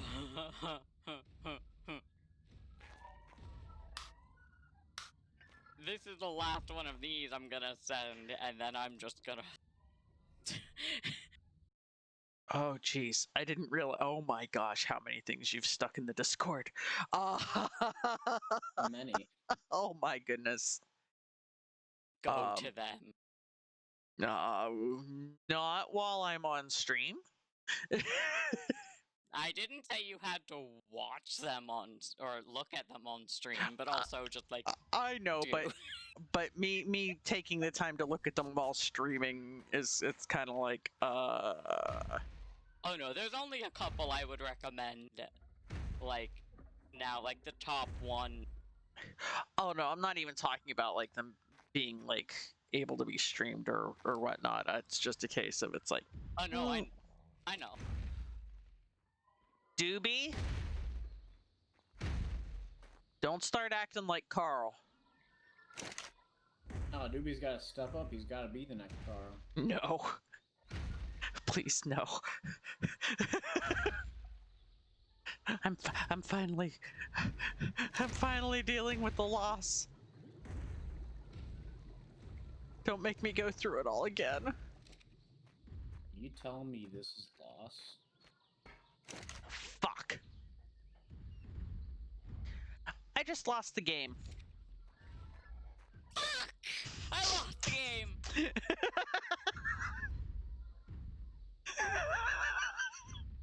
I've never heard of games in my life. I've never played a game. I hate that loss can make me lose the game. I hate that. Just go to downloadmoregame.com. think it's because, like, that's, like, the same kind of era of the internet. Okay, so there is 1, 2, I haven't 4. lost the A total game. of 5 pictures, and I made it easy by removing the embeds of all of the other links. Okay. Those ones are worth getting your reactions. Okay. Some of them are just because they're wholesome. Okay. Some of them because, oh my god. What am I? Oh my gosh. Okay. Wait, so what am I? Oh my god. There's so many links here. What am I looking at? You can just click the embeds. Okay, so the 5 that have the little preview things. Yep. Okay, Zeus. Because I figured I'm not gonna sit here and make you go.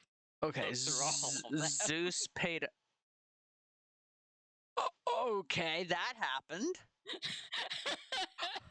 Yeah. Why do I think somebody had a cherry bomb?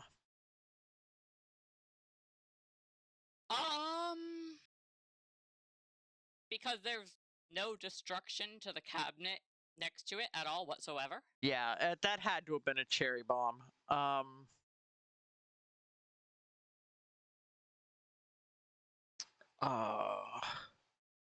Okay. Let's see. Not so scary toilet.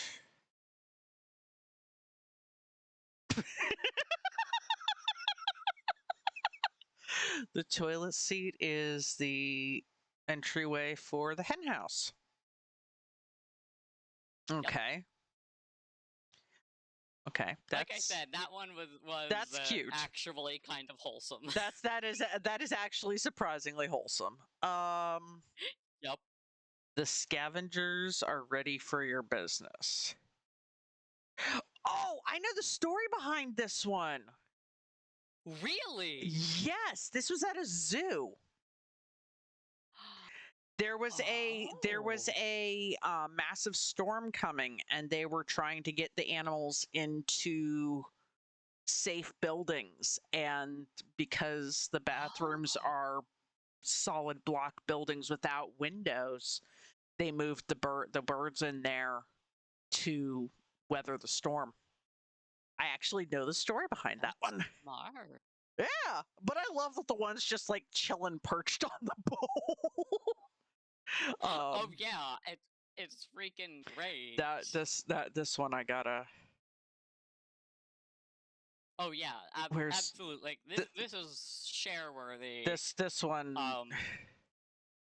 And it's like there's so many more of them than you initially see, because if you just glance over, it looks like there's only 2. Here we go. There's no fewer than 5. Yeah. Yeah, because there's the one on the toilet. There's the one in the foreground. There's one kind of tucked down behind him, and there's 2 beaks peeking in on the edge of the picture. And I think there's part of another one down in the bottom left corner. That might also just be debris. Down. That could be down. I wish I hadn't closed out the very wholesome one. Where did? Oh, I know what that one is. Yeah. That one is.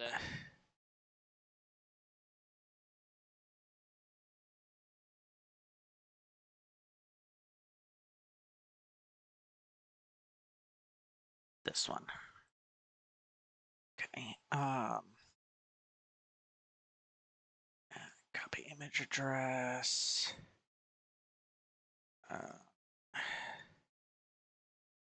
Change the way that some of my things work here. There we go. There it is. There is the very wholesome one. That one is decidedly wholesome. That is exceptionally wholesome. And there's another one that's also wholesome and also hilarious. Is it the you're planning to do what exactly in this bowl? Uh-huh. We'll do that one. Because I've seen this one in a few different contexts. I have no idea. Oh, yeah, I don't have any explanation for it whatsoever. I have no explanation, but it's adorable. It really is.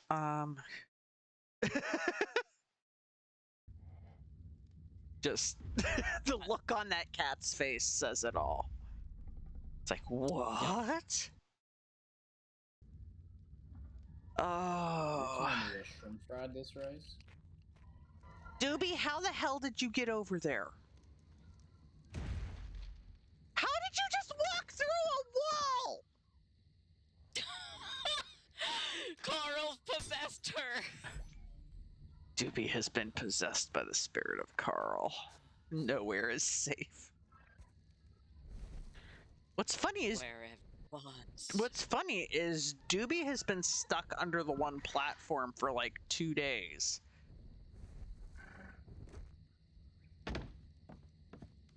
Yeah.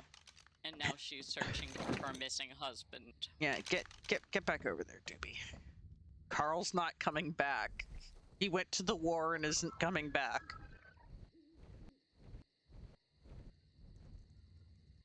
Oh, like, oh god, there are too many owls.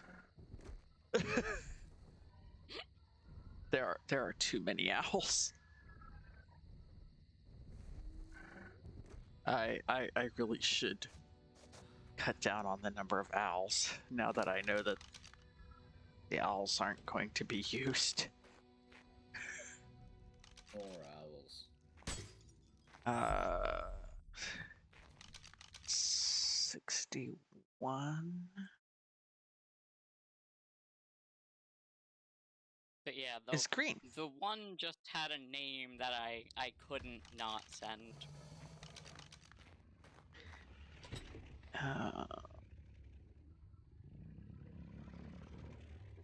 Yeah. Every time I switch over there to try to look at the pictures, it makes my game disappear from the stream, so it like leaves just my name background. So I'll wait till I'm off stream to look at some of the others. Are you telling me a garlic to this bread? Yes. Oh my gosh, I am so far behind. Is that current lag or is that I'm refreshing? I just beat a Lyster to death with my compound bow. I didn't shoot it. I hit it with it. Okay. Because when bored, I resort to murder. I mean,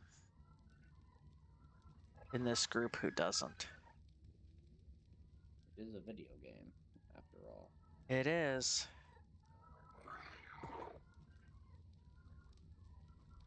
Wait, this isn't real? No. Your massive T-Rex orgy operation is not in real life. Believe it or not. Who would have guessed? Oh man, I was gonna start an OnlyFans.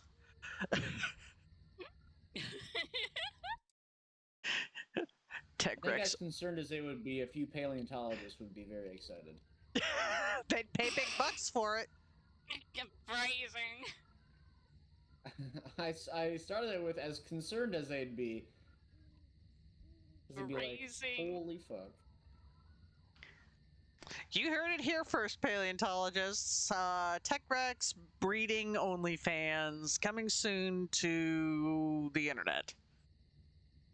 Nowhere near you. And everywhere at once. Because that's how the internet works. Schrodinger's internet. I mean, kind of, yeah.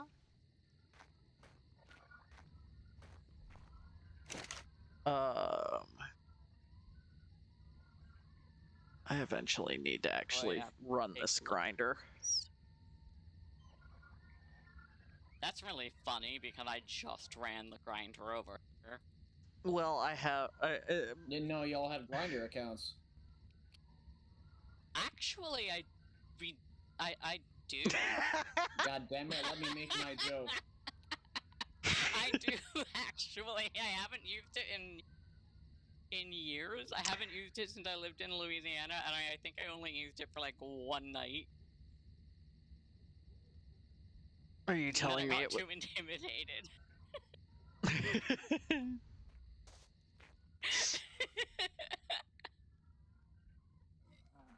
Gosh. It has been something that, like, I have been more lately thinking about, like, I should maybe look back into that now. I should buy a boat. That I would be less terrified of everything. I forgot to pick up Carl. Am I the only one that remembers that? That's gonna make me sad now. Probably. So there was the meme for a while that it was the cat like sitting at a table with a newspaper, and it was I should buy a boat. And then there was this thing that happened where somebody left their monkey at IKEA. Oh, okay. He was so cute. He had a little coat and everything, and he was just kind of in the entryway like they forgot me. And so the internet nicknamed this monkey Carl, and because apparently we all like the name Carl. And so then the cat that was like, I should get a boat, like, became, I forgot to pick up Carl.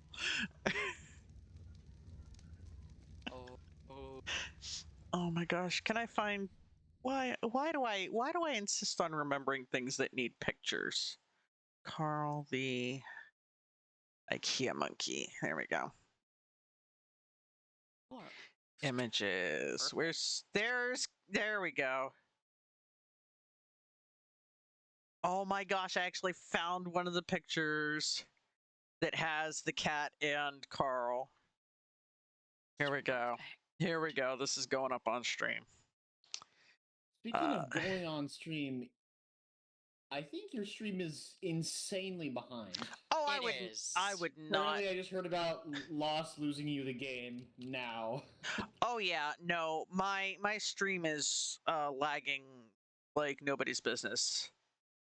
Yeah, it's like buffering every 2 seconds. Oh yeah. Okay, so put that up on stream. And I will drop it in the Discord since you'll probably won't see it until like 5 minutes later. Oh, it'll. Yep. 69 years later. So the monkey's name was actually Darwin. Oh, Jesus. I know, right? But I love the whole I was supposed to pick up Carl. But he got known as Carl the IKEA monkey. The coat is so big on him. It is so big on him. He's so cute though. Carl the IKEA monkey. When did this happen? Your mom forgets to pick you up. Oh my god. How long? Okay, this is how long ago this happened. It happened in 2012. So this was 10 years ago. I was gonna say this seemed like it was something that happened right when I was getting into college. Yeah, that's. I feel old. I found an article on Wired a year later, marking the 1-year anniversary of Carl the IKEA monkey. Oh no. Yeah. Let's see. It's been a big year for animal memes full of distracting doges and shrill foxes, enduring grumpy cats, and empire-building little bubs. But we'll never forget Darwin, the 19-month-old monkey we so wanted to believe was shopping for an itty-bitty Malm bedroom set. We remember how perfect you were when we first met you. Perfect in your diaper and little bell-shaped shearling coat as you inexplicably waddled through the sliding doors of that big, scary Toronto IKEA.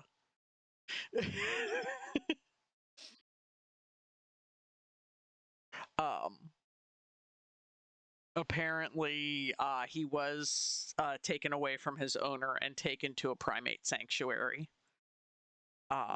And he is... Yeah, I agree with that decision.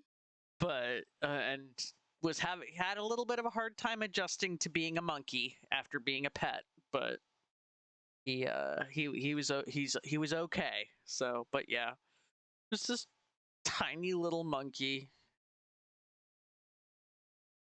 chilling at IKEA. I'm actually really kind of relieved that they didn't get away with that. Yeah.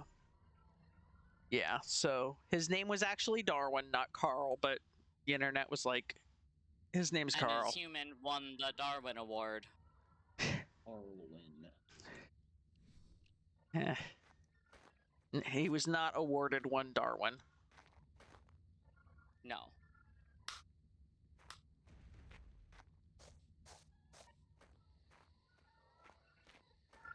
Man, I remember when Darwin Awards were something that you just, like, read about on the internet and you didn't actually, like, see the videos as it happened kind of thing. That's such a pretty blue. You got blue? I got blue. I got, like, I think it's color number 2, actually. Or no, 202. And also 2. 202. On the rhinos and the UDs. 202 is a very blue. I got blue. You got blue. You got yellow? I got yellow. Oh, it turns out I already had a blue on a different color region. Let's see. Do I have blue dinosaurs? Not in this terminal. Yeah. Not in this one. One of these dinosaurs needs to be frickin' blue all over. But it's not happening. Okay, come on, dude. Too. Ugh, half your colors are wrong. Fuck better. Wow, okay. Dude, you need to have stronger genes. With that name, so... Which one's better? Fire at will. Which one's will? I always got worried on Star Trek that when I used to watch Star Trek The Next Generation as a kid, and I used to worry that somebody was going to shoot number 1 when he would say fire at will. Oh.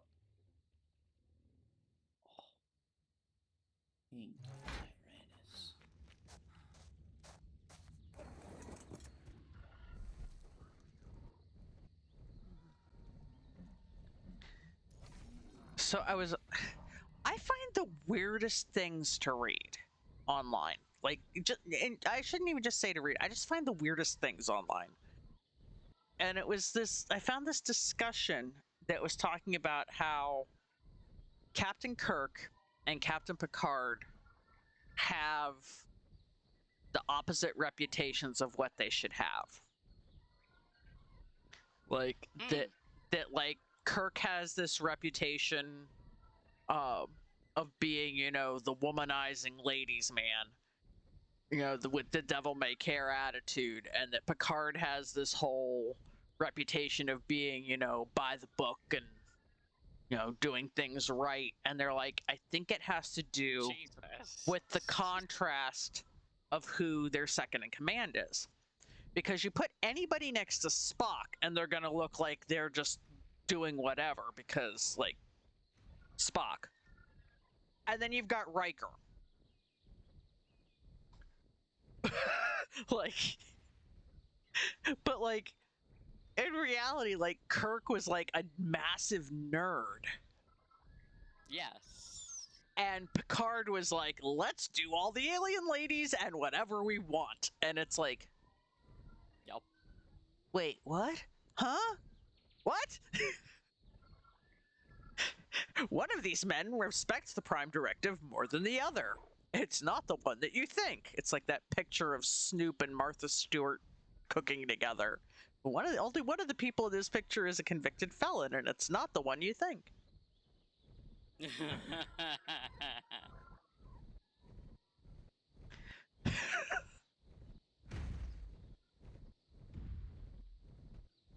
All y'all got green. They got yellow and blue. Got multiple blue, Bird got fight! yellow, got orange, Bird fight! got red. Bird fight! Apparently the XE Tyrannosaurs have 5 different color regions. But I'll be honest, the picture for Region 3 says spots. I cannot see it at all. You can't spot them? No, I can't spot the difference. It might be Besides, I don't have any kind with of that region anyway. subtle, like Oh my god. the very front of the owl wings. You can't see their spots very well, but on their backs you can see them. Yeah. Oh my gosh. You said spot the difference, and my brain immediately thought of Goofus and Gallant, and immediately stuck Kirk and Picard as Goofus and Gallant. Jesus.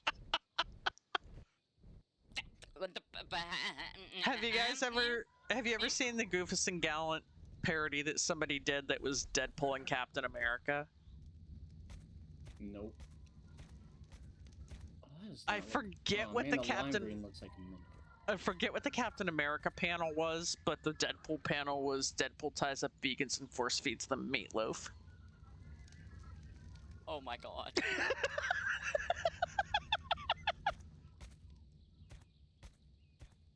Speaking of Deadpool, have you guys heard about Deadpool 3? I did actually, yeah. Nah, I hadn't, but now I'm hyper. Oh, I'm about to make you even more hype then. Wolverine. Typical Ryan Reynolds.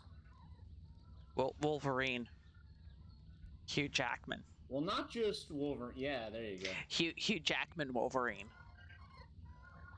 Yes. Yeah. Yeah. Yeah. The announcement video was great because like it's Ryan Reynolds like It was. Like going through like, oh, you know, we've been working so hard. I've got no ideas. Well, I had one idea, and like Hugh Jackman walks by in the background, and he's like, "Hey, Hugh, do you want to be Wolverine one more time?" He's like, "Yeah, sure, Ryan." As he like goes upstairs.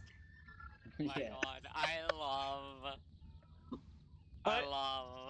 love every interaction between those two men.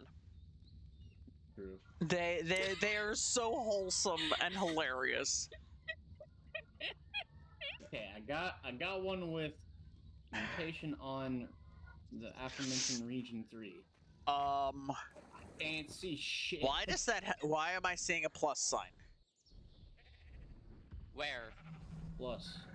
Why is there a plus sign? Who is plus signing? Yes. Oh. Who is a plus sign? There should not be plus signs. Where is their plus? Where are you? I see the plus sign. I don't see what it's attached to. Literally a bright red for that region. You cannot discern any difference of any kind. How did you get down here? Magic.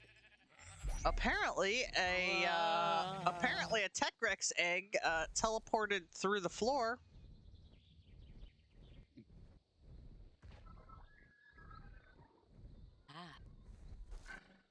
Teleports behind you, Nani. Nani? Omae mo shinderu. Nani? High-pitched screeching. Oof, and my brain, like, went to something else recently. It went to a phrase from something else recently. The sound of children screaming has been removed. Aww. Yeah, that was from a released video of footage from that school in Texas. Oh. Yeah. Yeah. I was like, oh, I made myself sad.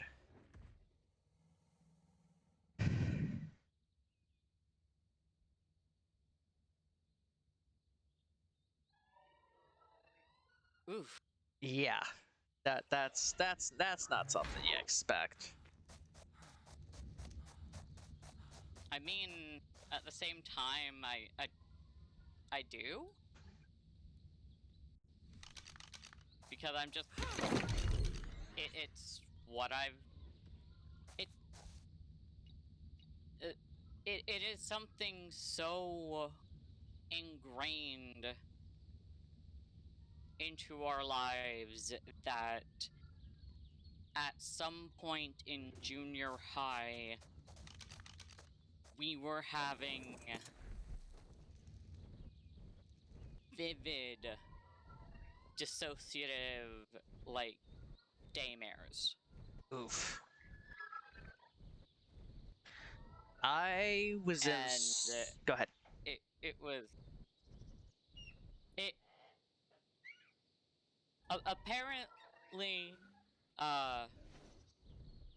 because Kagome told our, speech therapist, who I think misunderstood just a terrified child being terrified and having nightmares of this. Yeah. As brought into a room with a bunch of adults and counselors and like, so can you tell us what's going on? Do you know anything, like, any reason for this? And it's like, you know, just the fact that it's happening across the country, you know. Yeah. Have y'all ever heard of Columbine? Yeah. I went to school in that sweet spot where we didn't have nuclear drills and we didn't have active shooter drills. Like, we had severe weather drills and fire drills. We had earthquake drills, we had fire drills, and we had bomb drills. We didn't have bomb drills. We should. Fire drills, tornado drills, and then active shooter drills. Oh, yeah. Tornado drills, which yeah. changed form. Tornado drills. In the middle of when I was going through school, because what it was for a while was shut off all the lights and like hide in like a corner of the room out of sight of the door and just be quiet. Yep. Yes. Which quickly turned, well, not quickly, it took a while, but eventually it formed into a more complex protocol called like the Alice protocol, which is an acronym that I don't remember. But basically it was much more active. Instead of basically pretending like suddenly the school's a ghost town, oh, what's weird, that's kind of funny, yeah. Weird. Yeah. Because that's so convincing, which everyone realized how convincing it was. They just decided to change the protocol because of it. Yeah.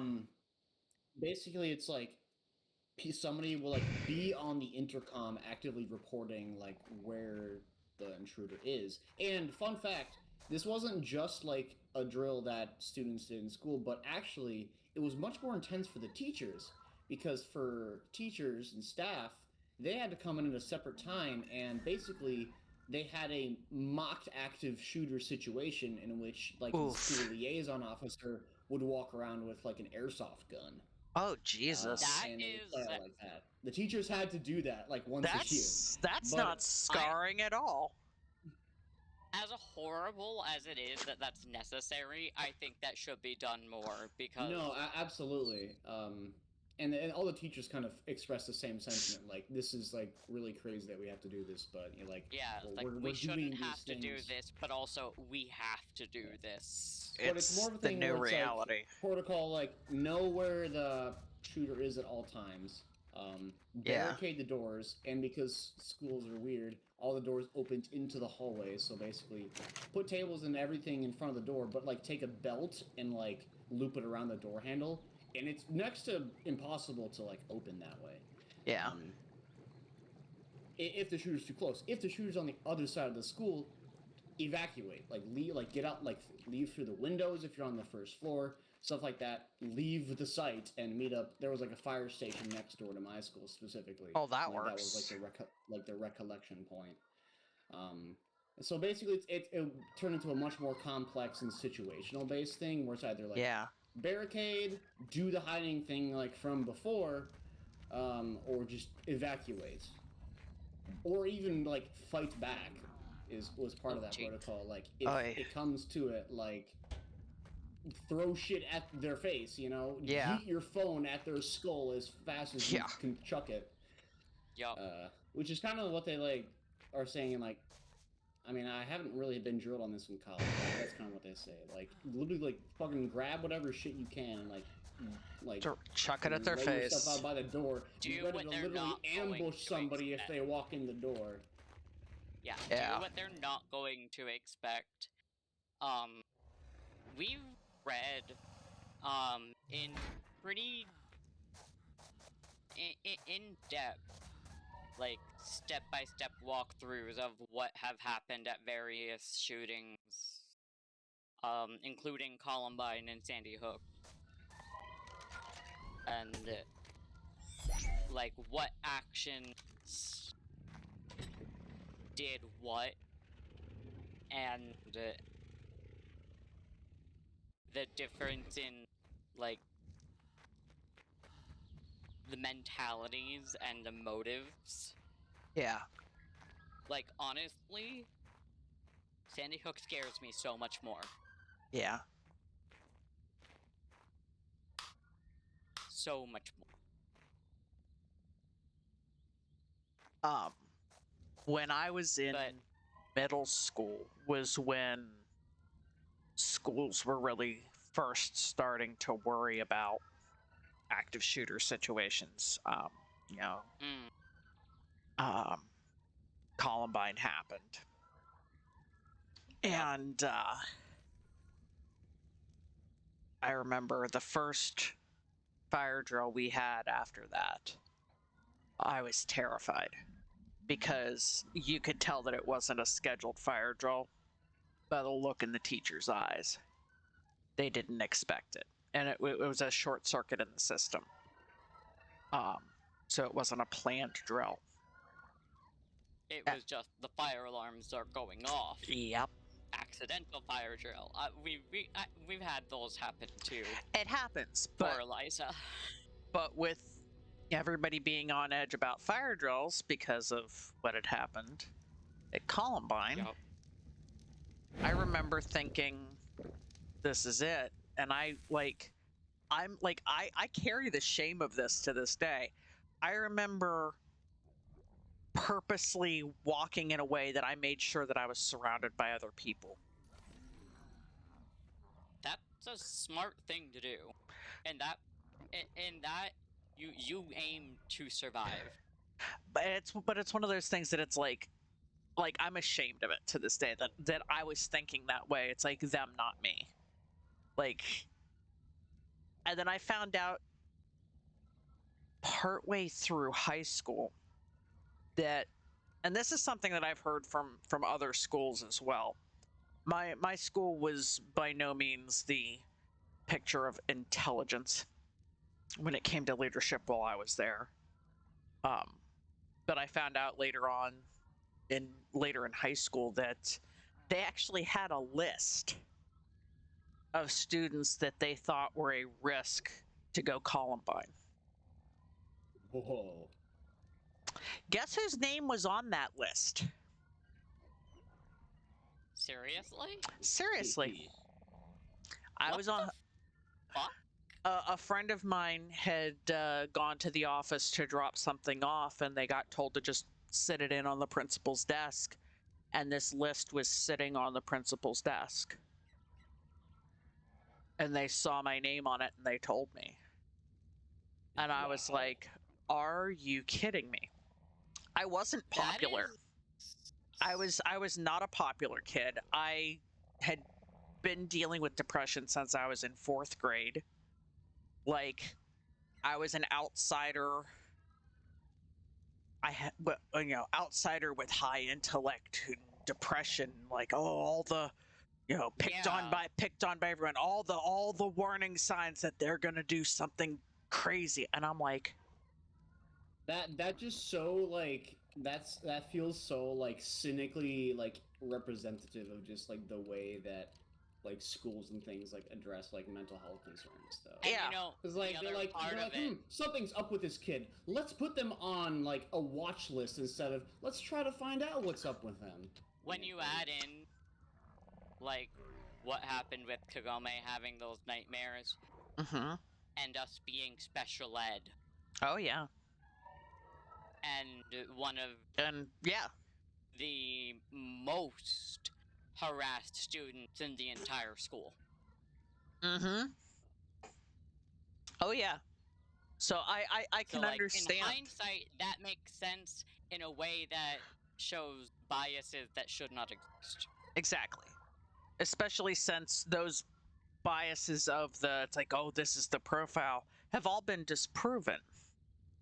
Yes. Time and time again. And we don't mean like theoretically, we mean like no, they've been disproven. Oh my gosh, yes. And it's like, I came home and I told my mom what my friend had told me. And of course, wanting to believe that the school district has everybody's best interests in mind, even though some of their thought processes were kind of sketchy. My mom contacted the school to be like, hey, did, my kid came home and said that they got told this by their friend, did they misunderstand something? And they were like, oh, no, that's exactly what it is. Whoa, to say that directly. Yeah. And your kid is on this list. Yeah, and my mom went off. Like, holy shit. Like, I adore my mom. She has always had my back, and she's like, what the hell is wrong with you people? Like, you have this list of kids are having issues, and instead of like sitting down and working with them to get through it, you're just like, oh yeah, one of these kids is gonna kill everybody. Like, what the hell's wrong with you people? Yeah, that's just super fucked. She's like, who the hell else is on this list? On the one level, I like kind of get it, but like kind of. The majority of me is like, that's so messed up, and it's like you literally have already made this. You've jumped to such conclusion when even with like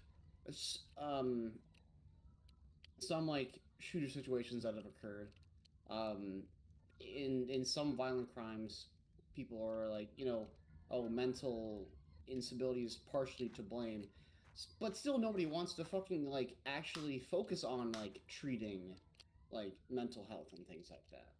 Like, even with the false profiling, you don't try to help with that.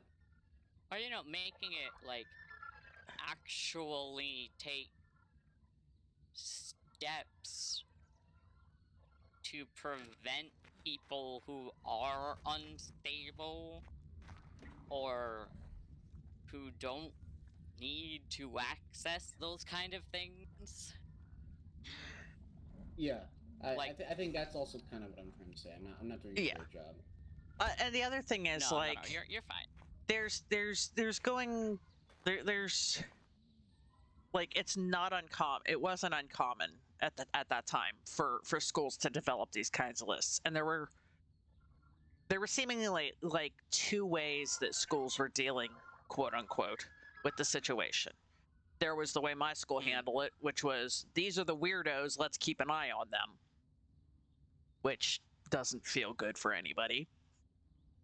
And then there were the schools that were like, we're going to have these programs where we're going to sit everybody down and tell all these kids that it's their duty to make sure to befriend the weirdos and outcasts so that they don't kill everybody.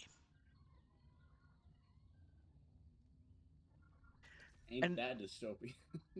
That, in some ways, is worse, because then if you're that kid who is just kind of a loner and just like, I sit by myself at lunch, I don't bother anybody, you know, if you're that kid and all of a sudden all the popular people are suddenly making friends with you,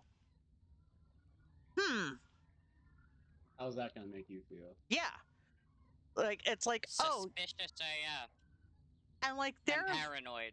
Absolutely. And there have been articles where like people who were that kid are like, you know, this, you know, mega popular person sat down and started trying to befriend me and like gave me this, like, you know, gave me ice cream at lunch and stuff, and it was like, when you go crazy, you're not going to shoot me, right? Because we're friends. Jesus. I'm like, what the fucking fuck? We're giving great messages to kids. Like, wow, that's a message to send to kids. Like, there's so much wrong with that. Like, there's the whole fact that it's like, you know, one, you're basically just like teaching kids that, like, yeah, no, there's nothing that really can be done. Just one or more of your classmates is gonna go, you know, batshit crazy and try to kill everybody. Here's how you can minimize the damage. You know, and you know, it's not about changing the behaviors that lead to them being socially outcasted and and everything. It's just about, they're just crazy. Like, retroactive. Yeah. And it's like not about stopping it. And it's like, you're putting it in terms that, like, these are kids that are in like middle school, that this was being, you know, this solution was come up, you know, going out to these middle school kids. And it's like, your brain isn't fully formed when you're in middle school. Biologically, no, your brain is still growing. Your brain isn't fully formed by the time you graduated high school. Exactly. This is true.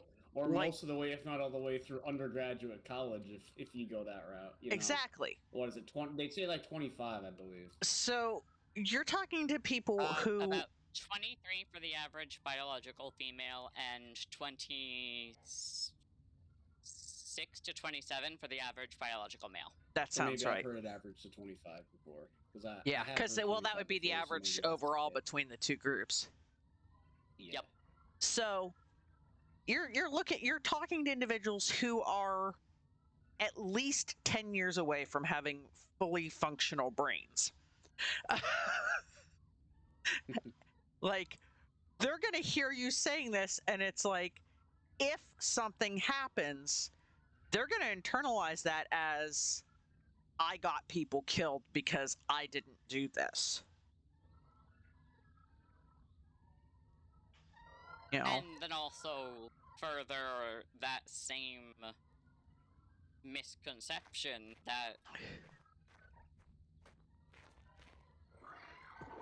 you know, it's not about being an outcast. It's not, you know, being an outcast in and of itself doesn't mean that you're going to do something horrible. But if you're an outcast because, you know, the majority of the popular people have decided that they don't like something about you and they're just going to torment you into oblivion, that's a risk factor, and it's not something you did. Unless it is. Like, I was a weirdo in school because I had long hair. I've always, like, my hair, I can grab a hold of my hair. That makes you weird? Oh, yeah. There was actually a campaign at my school at one point by my fellow classmates to try to have the school force me to cut my hair. What the fuck? Uh-huh. What? Yeah. We were weird because we cut our hair short at one point. Yeah, most. Nope, I was weird because my hair was. I know. Now keep in mind when I say long, my hair, like on stream, like I can hold it out. Like reaching your ass. The longest it's ever been, it actually went to the back of my knees. Okay. So it's not like shoulder length long. It's not shoulder blade long. It's long. Yeah, it's like which is not which like in my area that wasn't common when I was growing up. I would say I don't always see that often, but actually one of my good friends has hair that like goes down to her waist. Uh-huh. I mean, I wouldn't consider that weird. Like, the hairstyle we're working on now is what would be considered like weird because it's long hair with an undercut. And that's just not something that was ever seen. Yeah. But this is, just long hair. When I was in elementary school, I got tormented by kids because my hair and my eyes were both brown. What? Yep. I mean, okay.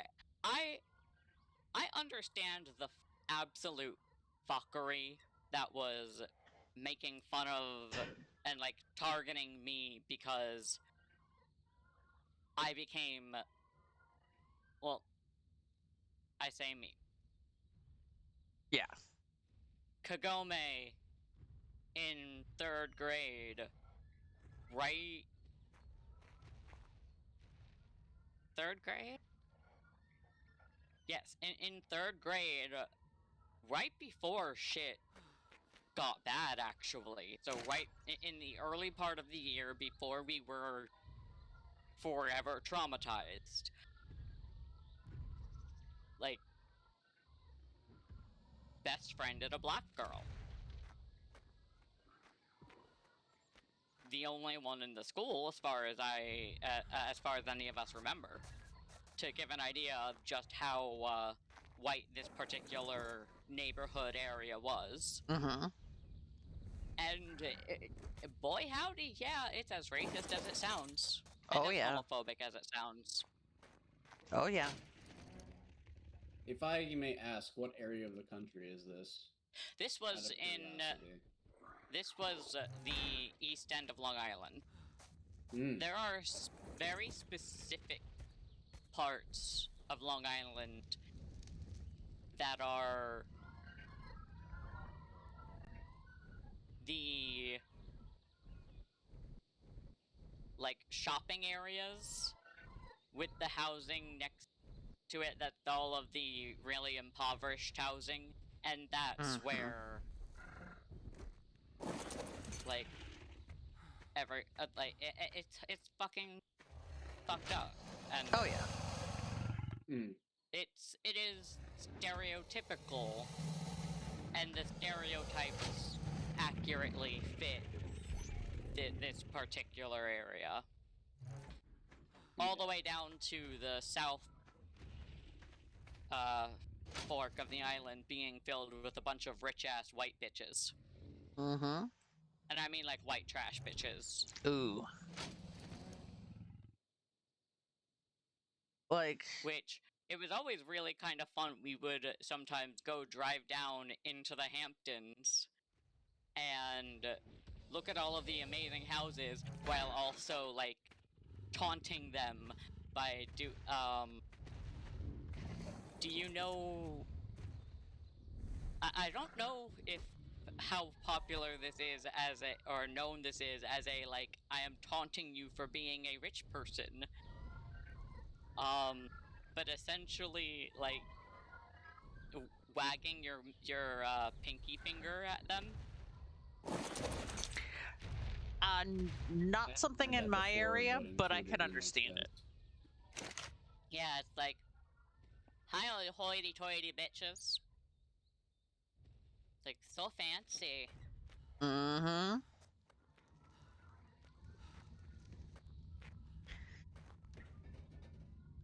And it's funny, like, I know that, like, the stereotypes and shit that I went through in school, like, contributed to who I am now. Like, you can't not have that contribute to who you are. Yep. And, yeah, it's hard to break that. And there are still parts of the shit that people used to say that, I'm still going through the I'm not the person they thought I was. But so strangely enough, like, doing this, being online, streaming, talking to other folks online, like, is actually really helpful. Like, that's like, God bless the internet for this type of thing, because it does until I really started getting online and going, like, I felt so bad because I felt like that was me. It's like that I thought that shit only happened to me because I was weird. And then it's like I get online and it's like, oh, okay, we're all weird. Okay. Yep. This happens to a lot of people. Who think they're normal, they're not normal either. There is no such thing as normal. There is average. And average is boring. Like, normal's a setting on your washer. Like,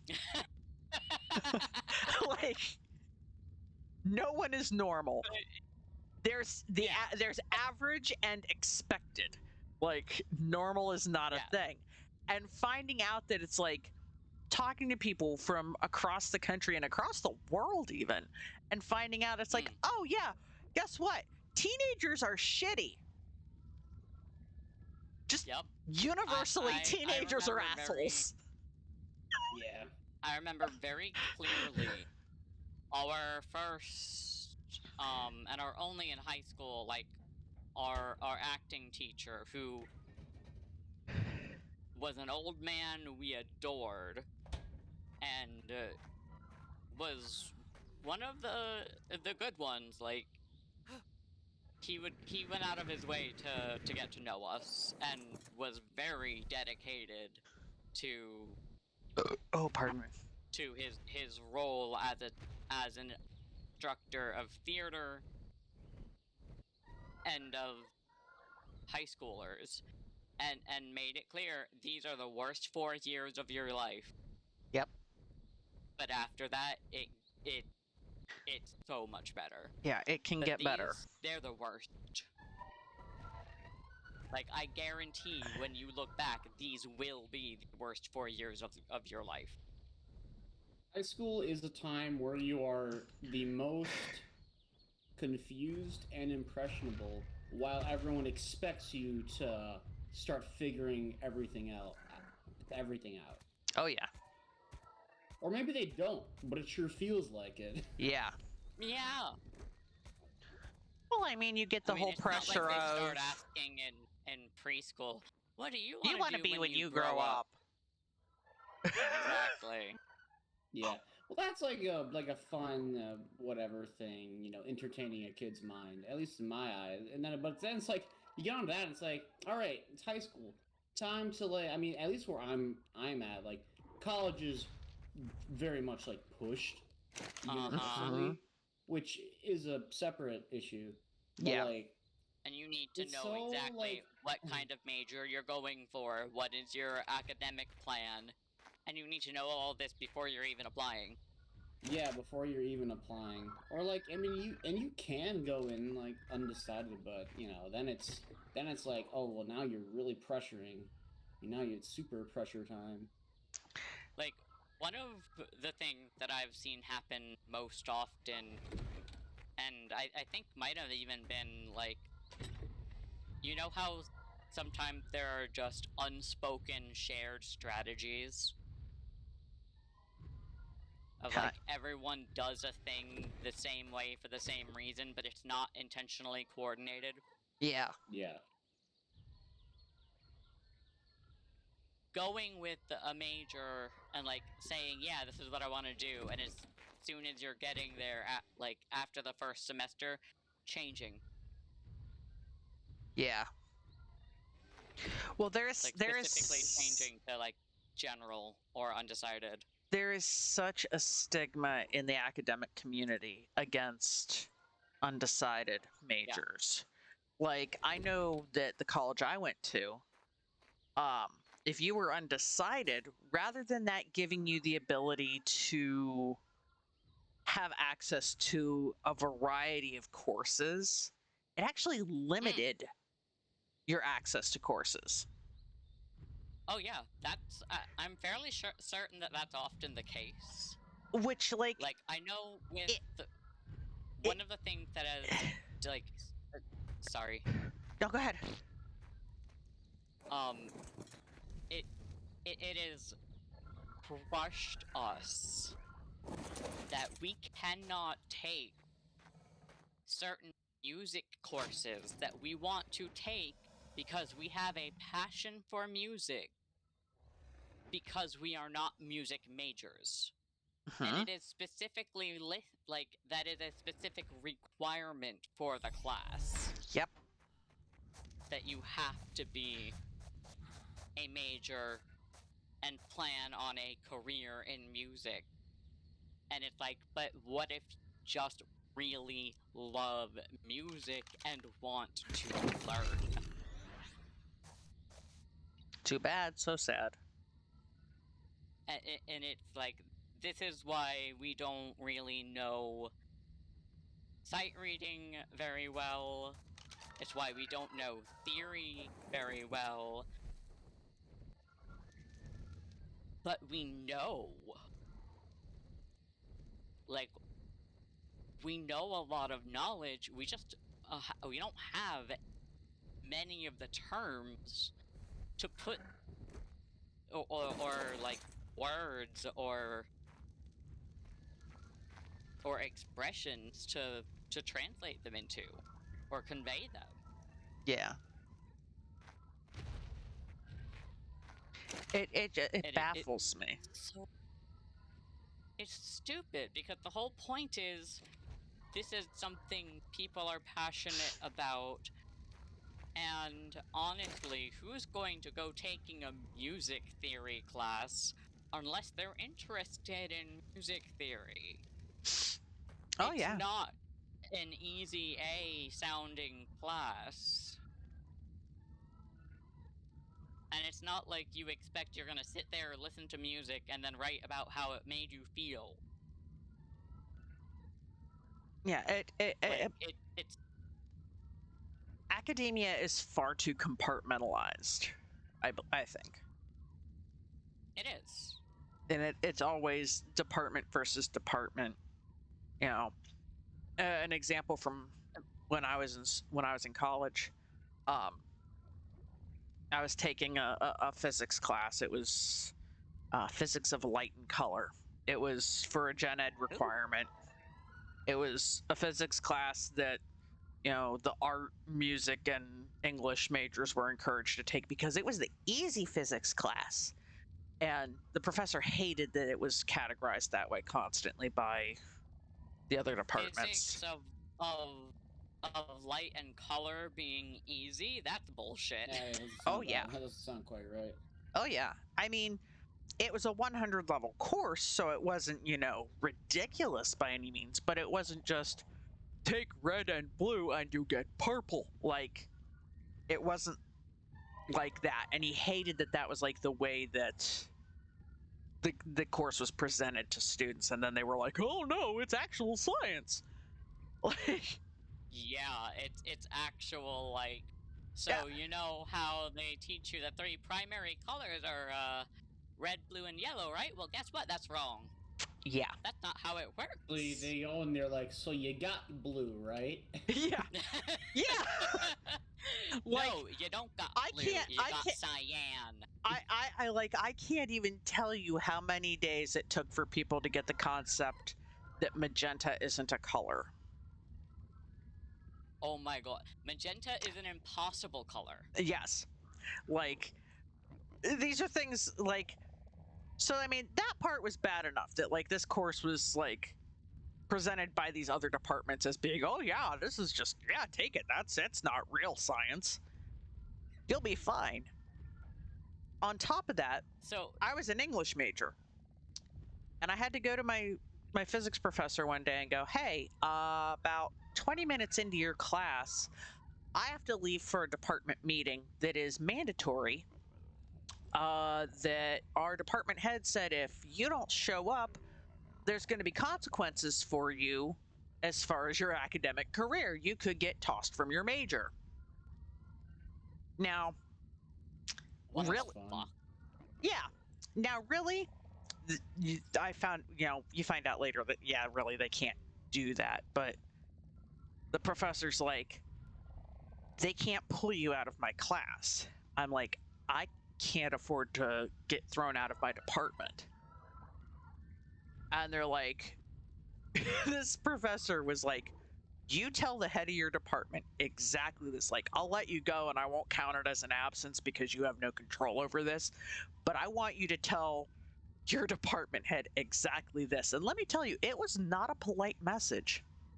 Good. Did you deliver it? I did. As a matter, I did. I said, please don't hold this against me. But Professor so-and-so from the physics department was not pleased that I had to leave his class for this, and told me that if I didn't deliver this message to you, that he would take a point off of my grade. And I delivered the message, and they were like, the head of the department was like all offended about this message. Do you want to know what Of course. Do you want to know what the big important meeting was about? What the big important issue was that every English major on campus had to go to, had to skip classes to go to? What? Guys, you need to stop hanging out with the art and music majors and hang out with each other more because we don't have a department identity like they do. A department identity. And you know what's fucked up is that I was actually about to say before, what I've found, at least within, like, my exposed areas of science, in which I'm exposed to literally the most chill, like, area of science that there is, period. But it also overlaps into, like, serious, biology, chemistry, and so on. But I've seen more separation and, like, forced separation, and not by students or by people who actually enjoy doing the things, but by the people who, like, think you can only do one of the things. It's largely concentrated in art. Mm-hmm. There's this huge separation between, like, literature, music, graphic design versus traditional art, drawing versus painting versus sculpture. Uh-huh. And if it's sculpture, what kind? Is it, like, metalwork? Is it ceramic? Oh, yeah. It's infuriating. Is it multimedia? Is it modern? It's like... Oh, yeah. Oh, yeah. And, like, even photography. It's like, is it black and white, or is it color? Is it digital or film? And if it's film, what type of film? Yeah, and it's like, how about screw you, all of the above. I like art, fuck off. Like, I had a moment, like, I was an English major. I majored in English with a concentration in writing, but I also like art. I like doing art. I like especially art that I can do with my hands. And I wanted to take ceramics. Oh, I'm so glad we. I couldn't. I was not allowed to because I was not an art major and I was not an art minor. And those classes are only for the art majors. Yep. If you're not majoring or minoring in that department, never mind the fact that the ceramics course I wanted to take was in danger of being canceled due to lack of interest. Uh-huh. Because there wasn't any lack of interest, it's just a matter of... There was lack of interest within the department. Yeah. I'd like to throw my own 2 cents in here, especially as an active and current college student. Yes, please. Because I agree with a lot of what you're saying, yet I also have a few interesting counterpoints. Okay. Overall, yeah, there totally is a lot of compartmentalization and a lot of barriers that students can face, especially when you look kind of further away from your major about happening stuff like that. Like I, for example, I looked at taking like a 400 level like paleontology or ornithology under the, and I decided against it just because I didn't feel like doing them, but I have a, well, let's see. I would have had to take like a lot of like biology prerequisites. Okay. But, you know, that would have been a lot of investment that I didn't really want to deal with and stuff like that, you know? So yeah, that's absolutely an issue. Yet at the same time, I also go to a very large institution. I go to a state-funded university. It's big. There's like 50,000 undergraduates. Okay. Yeah. And I'm talking about FIU. Okay. And like I understand there's also a need for some level of compartmentalization. Like if you for say opened up class X to anyone who wants to take it, you do run a risk of like just letting, if you let everyone do it, then that can crowd out, especially if it's like a smaller major of people who have a specific interest in it. You run a slight risk of crowding those out who need that. Although you can, and there are implementations of those people are the ones who get priority. So that's kind of a pseudo issue, I guess you could say. Yeah, you can prioritize. You also have like, they used to do 2 rounds of class sign-ups at my school. Like, there would be the initial run of you would try to sign up for the set of courses that you wanted, and if you didn't get into some of the courses, there was a second round of sign-ups. Yeah, we have like waitlists that are an option. There's waitlists. There's also, you have the first 2 weeks to withdraw or and have it not be on your record anywhere. Yeah, I have a similar drop deadline. And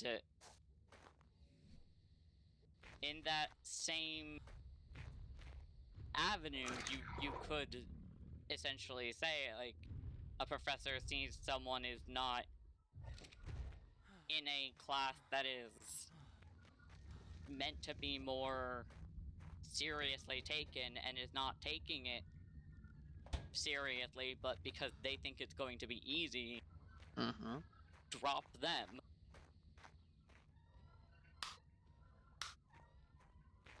I don't think a professor has the authority to force someone out of their class here, to my knowledge. Yeah, I mean, they don't. I mean, what I'm saying is, like, that should be something of a consideration. Not necessarily have them, like, suddenly have the ability to kick, but, like, to make a formal suggestion. Yeah, I get what you mean. So that, like, it's looked into of, like, this class is not for you. You should go. what's funny is like the college I went to, which at the time that I was there was Edinburgh University of Pennsylvania. It's now Penn West at Edinburgh because they restructured the state schools. I took when I scheduled it was a 300 level course, but when I actually took it was a 400 level course in physics as an English major. I could take pretty much any science class I wanted to as long as it didn't have math prerequisites with no problem. Nice. As an English major, I could get into basically any science class I wanted as long as it didn't have, if you didn't have to have certain levels of math to get into it. I could take any science class I wanted, but I couldn't take any art classes. I couldn't take any music classes. I couldn't take teaching classes. But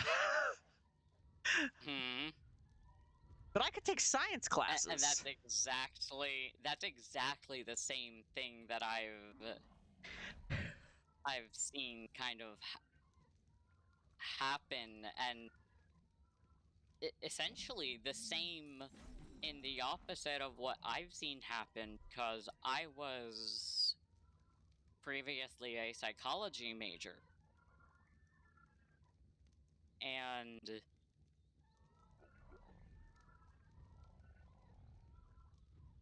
I think a part of this has to do with certain classes being just generally more open.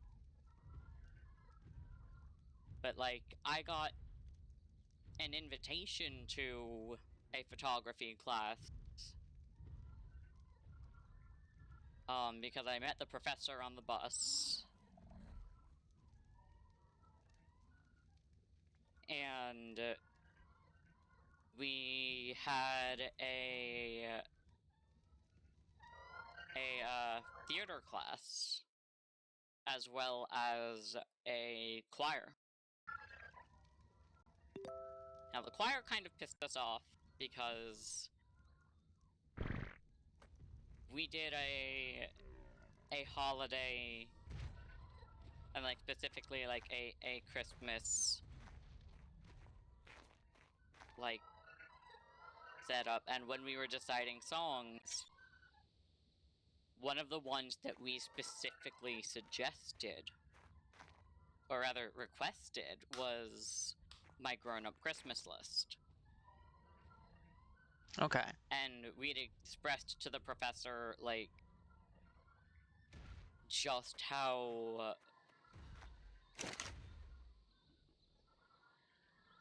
much of an impact, like, this song has and how much we love it.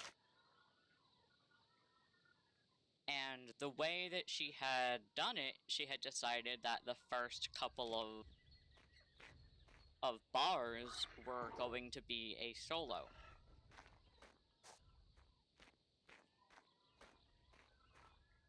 And we knew about this for a couple of weeks. And it was kind of expected that we were going to get that solo.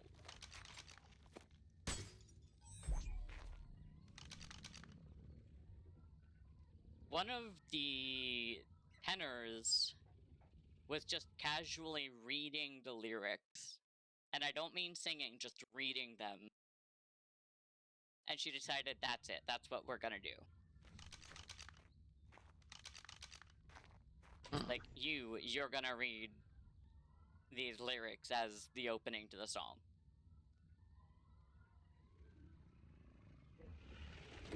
Oof. Yeah.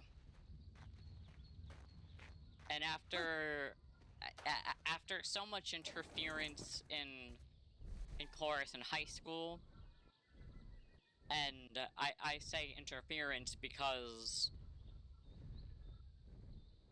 there is no doubt that there was over the head of the professor's interference. to prevent us from ever being either part of the elite chorus or having any kind of solo or partial solo. Like, this was a... When we went to try out for cheerleading and made the team, the principal called our mother to try to talk her out of letting us do it. Interesting. Not because, like, for my, like, of course it was, in air quotes, in my best interest, because it's not some, like, he was worried about bullshit or whatnot, but essentially it was because they, like, we were part of a group of special education families that actively fought the district and the school to hold them accountable to their legal responsibilities. How dare you? You know, the ones that they don't want to bother doing, because who wants to spend time or energy on a special ed kid? It's not like they're going anywhere, and I mean, if you're smart enough to even think like that, you don't need help anyway. Mm-hmm.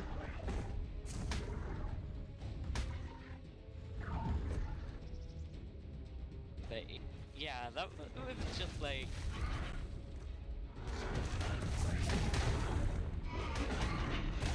It was frustrating, and I don't know how many, like, singing together in groups is something that, like, we've always loved doing. Caroling, whatever, it doesn't matter if we hate half the people there. If we're all there for the same intent, and we're not, like, actively harassing each other,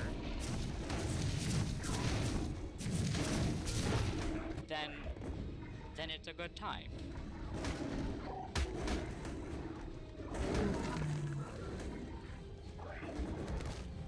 But I'm not sure I can... I'm not sure how I feel about doing another, like, officially organized choir. I am probably much more interested in starting a club. Because, quite frankly, I think having fun is much more important than sheet music. And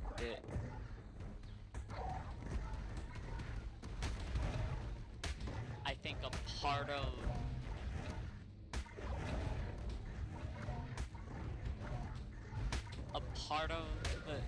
the structure that's often found in choirs and formal choruses, for a lot of people, takes the fun out of it. Mm-hmm. And then some people just don't want to perform, they just want to sing and have fun. Mm-hmm. And you know what? Like, the way we made most of our friends in our first year of college is exactly the kind of thing we would want to do as a club, essentially, is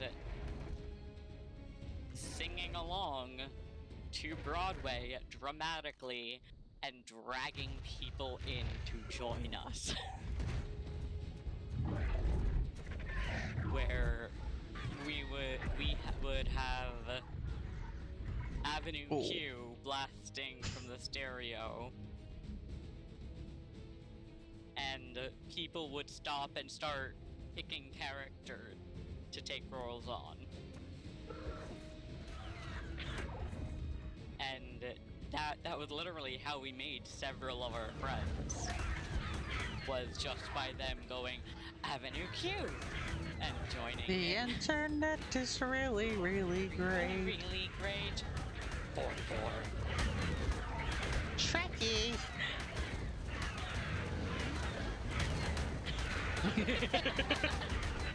Like, I still know so much of it, like, verbatim. Oh, I have no stamina.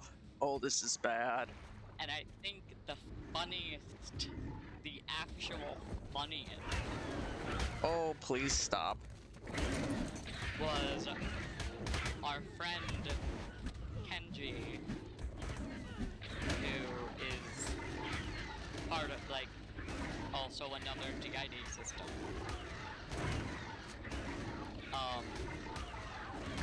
And interestingly, the reason at the time I didn't believe them, now I feel exceptionally stupid for. Oh, fuck!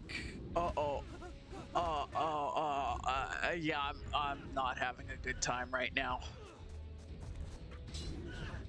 Uh-oh. What is happening? I made mistakes. Oh, fuck.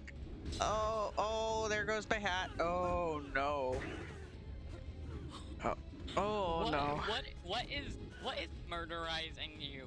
An alpha raptor. Oh, there go my boots. I'm almost naked. I'm almost naked. Oh God, all I have is gloves. Please stop eating me. Oh my God.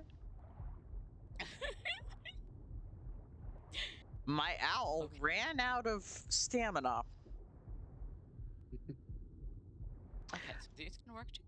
Okay, I also want to make the point earlier that, like, I don't really see, at least from on a personal level, people like pushing departmentalization. I think there's, at least like among students, there's no, it's not among the students. Oh no. Yeah, I know. But like, there's like friendly banter that goes with like, oh yeah, the business school, they're douches, which they actually can be sometimes. But like from my professors and stuff, like I'm in a research lab right now that's like engineering and biology, which are not like, no, it's interdisciplinary. We got like a kinesiology student who's like doing a rotation over here too. I'm seeing literally like active inclusivity of various different backgrounds, because that's how the real world works. Well, yeah, but that's also the point I was making earlier about the difference in science and art as disciplines generally, where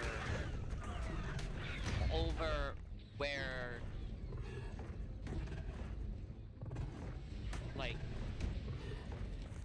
in our science areas, even if things didn't overlap, there's just such a conjoined, like, communal interest in the same base concepts that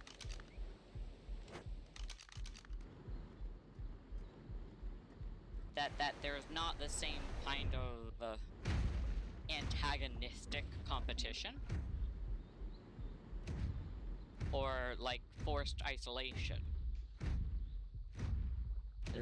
Here we literally have a learning community, which is like a group that freshmen can apply to who all live together. That's called Arts Engine, because our fine arts campus is actually right next to our engineering campus.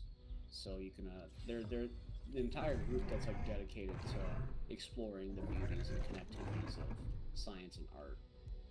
Well, yeah, and that's part of what and that's hella awesome. That's part of what makes it so frustrating when you're in an art major, or you see someone in an art major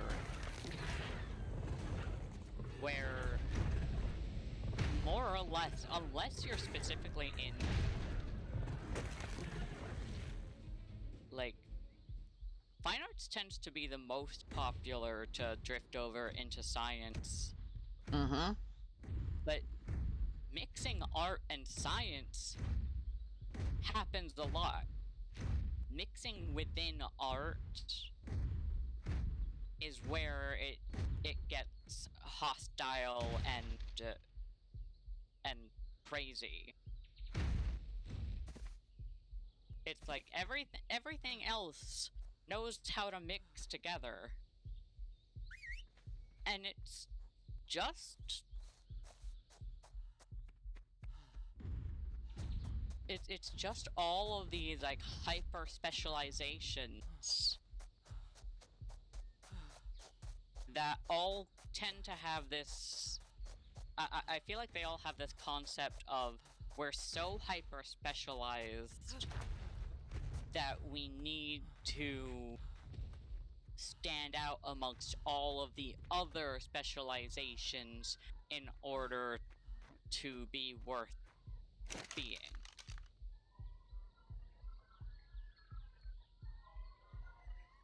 Which I don't think is accurate. I don't. But I feel like that's the perception they have.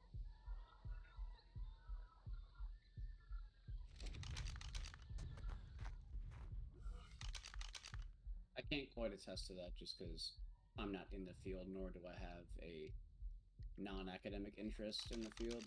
So I don't know how the attitudes are here. But I like to think that on a maybe not the like behind the scenes institutional level, but at least at the level of like what the institution touts.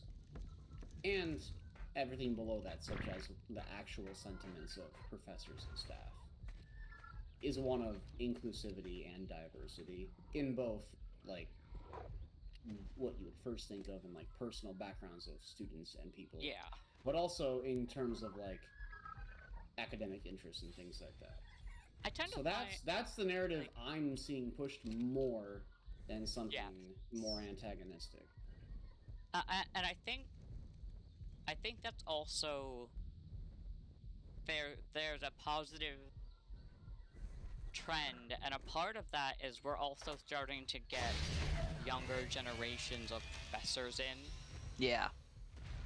That's part of it, yeah. And so a lot of those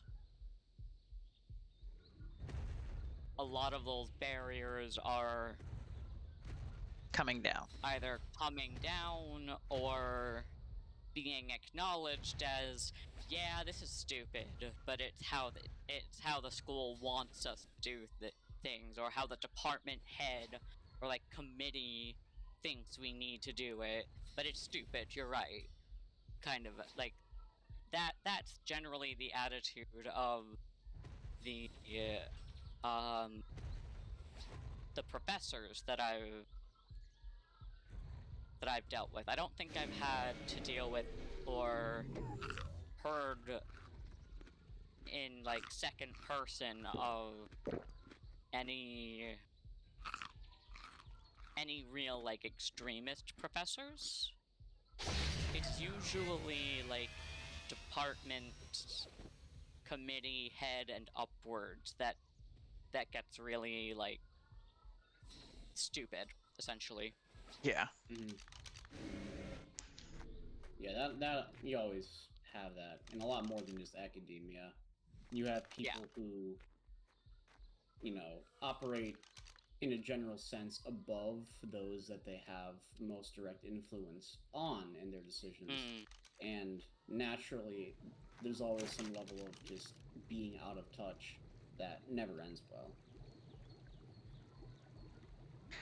And I think some of that, especially the arts not getting along with each other, stems a lot from funding. Oh gosh, funding, yeah. Yeah, because people don't value art the way that they should. Yeah. So I remember arts in general gets the short end of the stick. So when you've got the different we had our, disciplines, elementary school orchestra cut because there wasn't funding, and because they wanted to choose band over orchestra. So instead of, combining the two, they just dropped orchestra. Which means we only know how to vaguely play a violin. But otherwise, like, we know the basics of playing a violin. hey, that's better than not knowing anything. Yeah, and actually, it's had this really funny impact, and I mean, like, LOL funny. I'm sorry, I have to interrupt you because Lee is in Lee's in the chat, and he has just realized he has just realized how far behind my stream actually is. Oh gosh. Oh, yep.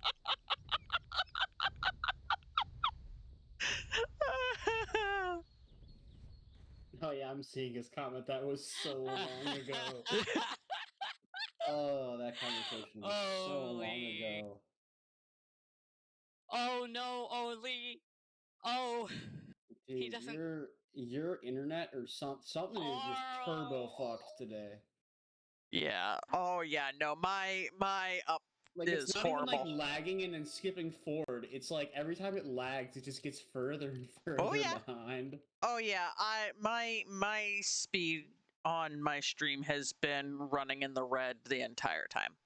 I have 1.1% frames missed due to rendering lag, 1.2% skipped frames due to encoding lag.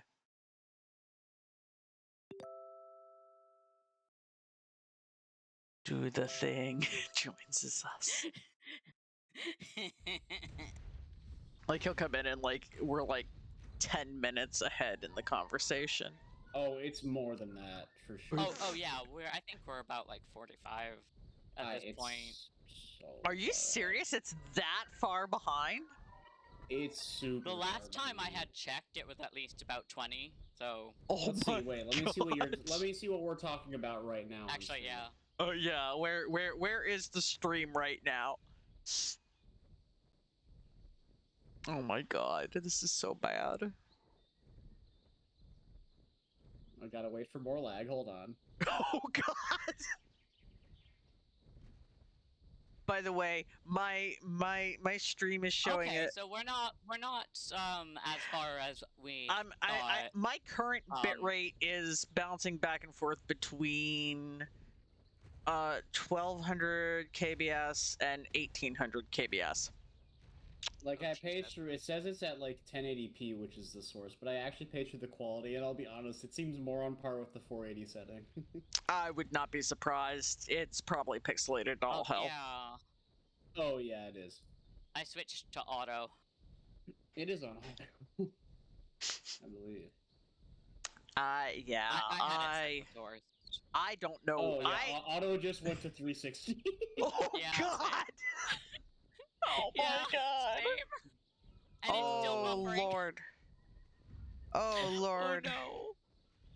Yeah, so apparently when I tried to make things better, I fucked it up somehow, so I gotta figure out how to... The computer is literally melting. And that's the thing, though, it's not overheating. I just have really your router is melting. I have really shit internet. Like, and this is the best internet that's available to me in this area. I mean, like, your voice is coming through on Discord fine, but it's the streaming. Yeah, it's... Yeah. Yeah, that's... Yeah. Rural internet is not the best on the planet. Right, as it... True. Are you cable or are you, like, satellite? It's from my phone company. It's not dial-up. Okay, but... it's not satellite, yeah. It's not satellite, The satellite has a potential to be really good, but of course, if you ever have like, satellite TV, you know, like, weather, cloud cover, stuff like that, it's really susceptible to just kind of going away at any point. Oh, yeah. Or, you know, just a good gust of wind. Oh, Oh yeah. Yeah. No, we have dish satellite gets TV. bonked or whatever. Yeah, we know exactly what that's like. We've got dish, so like it looks like it's gonna rain and channels disappear. Yeah. Oof. Yeah. But like your other alternative when you're in a rural area is like the bare minimum of like. Well, I'll put it like no I'll put it this way. Or anything. I'll put it this way: when I do speed tests, my up speed is like 1. Oh no. The minimum they recommend for streaming on Twitch is like 20. I'm gonna do a speed test right now.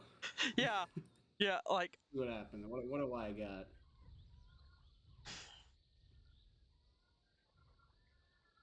I'm actually gonna do a speed test right now.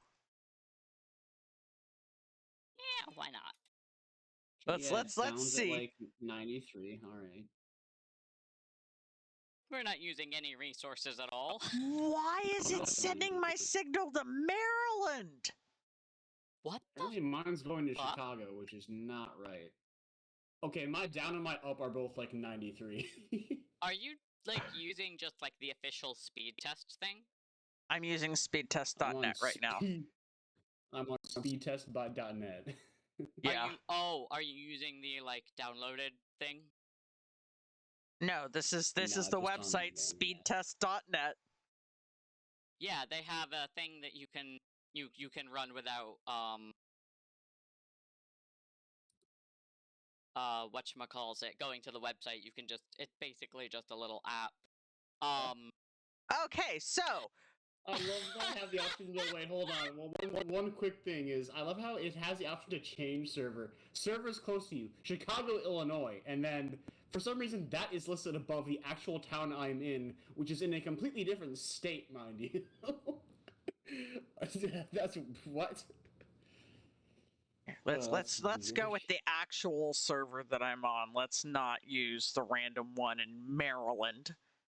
Like, that isn't even the company that I'm on. What are you talking about? Technically, I don't know for sure what company I'm with because it's just oh no. Oh no. I'm laughing at this because this is so unusual. My idle latency ping is 176. Oh no. What the fuck? My download latency ping is 215 with a download speed of 19.23. My upload latency is 235 with an upload speed of 1.4.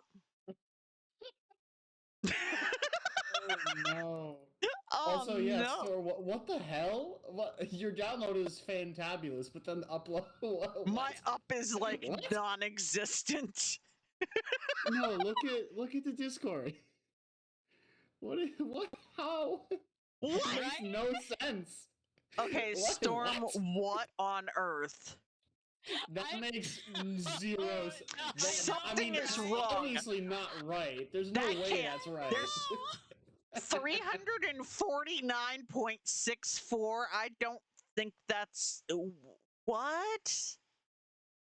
Well, hey, your upload's worse than mine. With the upload. I love the fact that your upload is listed as worse than mine. That makes me feel good. 0.5. I mean, that's literally no way. Otherwise, you like could not be connected to Discord right now. Robot voice.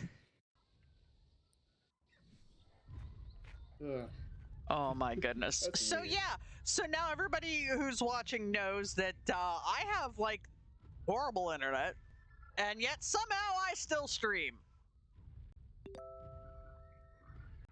Yes. What the heck?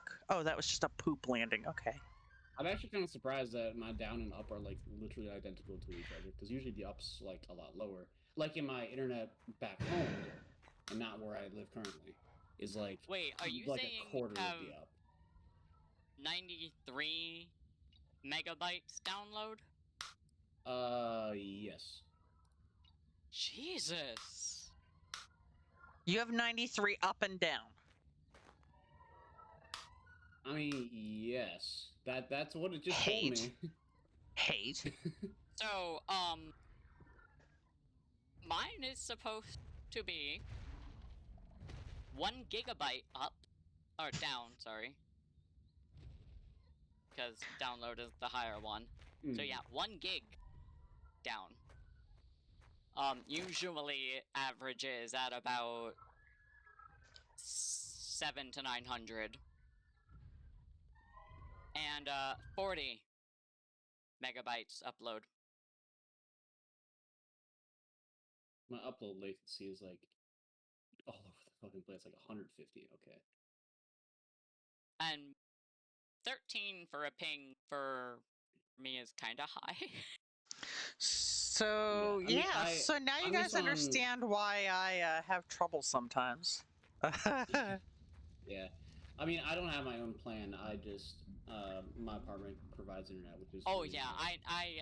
It's very similar speeds actually what my family's got back home, which I essentially fine with, so like fuck myself over financially for the sake of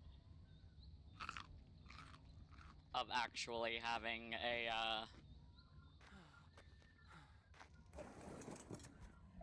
an internet that can handle all of the things. Because I knew when I started out any of this, that was going to be one of the crucial things. It is now saying my upload is higher than my download speed. What the fuck? What? Now I really want to know what plan my apartment has. I'm very curious. Well, this is disconcerting. Like whoever sold the internet clearly upsold them the idea of good upload speed, because I don't know why they would care about that. Well, the interesting thing though is also because we're using so many resources into the game. It's like it's giving such different readings from what it would normally. I love the fact that I did this test while I'm like running the game and streaming and on a Discord call. It's like this is what it's like when I'm doing all the things at once. You foolish fool. I know, right? How my computer how my stuff doesn't explode is beyond science. Yep. I am a wizard.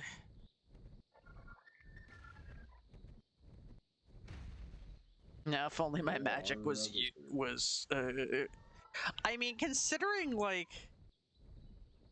I started out last year on a different laptop that was less powerful with GTA RP on Wi-Fi while streaming. I have to be some kind of wizard. So, interesting thing.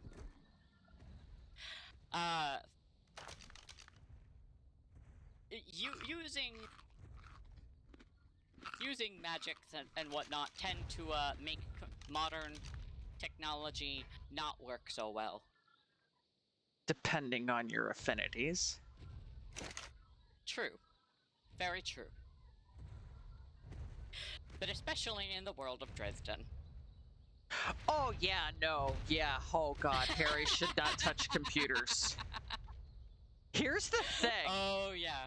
Here's the thing. So I have this whole group of friends that I used to play D&D with, and everybody in the group has read the Dresden Files to some degree. You know they're the Dresden, like, official RPG. Yeah, I know. We never got our hands on it before people went their separate ways. I might still have PDF. I know I still probably have hard copies of the books. The consensus among the group. Can you guess what character I was assigned by consensus of the group without me having any input? Okay. I have not read the entirety of the present series. You don't need to have. Do I need to have gotten through Deadbeats? You can have read only the first book. Okay.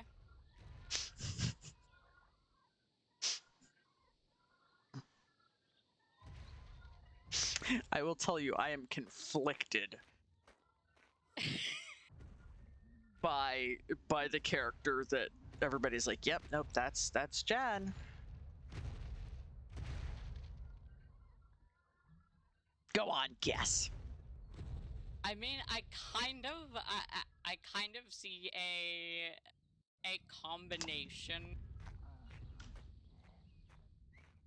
Not a combination. This is a I know. I see, like, in my head, I see like a combination. But like, honestly, the first person who came to mind that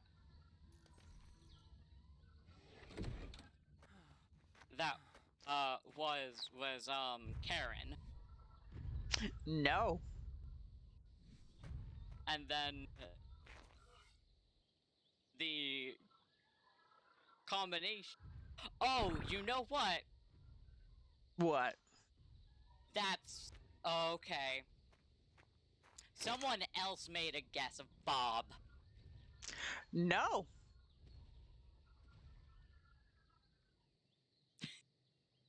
Not Karen and not Bob.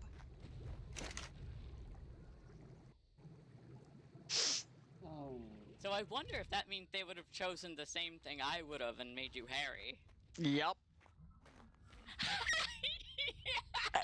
Yep. Everyone I know who has anyone I know who has read any of the Dresden Files books, every single person says I'm Harry. You only need to have read the first chapter. I took a quiz online and it said I was Harry. You only need to have read or listened to the first chapter to know you are Harry Dresden. That's why I said you only have to have read the first book to know. Well, yeah. Karen and Bob are in the first book. Give me credit. I will give you credit for that. But yeah, no. But I also was doing the thing where I doubt myself and I'm like, okay, but they can't have chosen the same thing I would choose. No way. Nope, absolutely. 100%. Yeah. I apparently am Harry Dresden.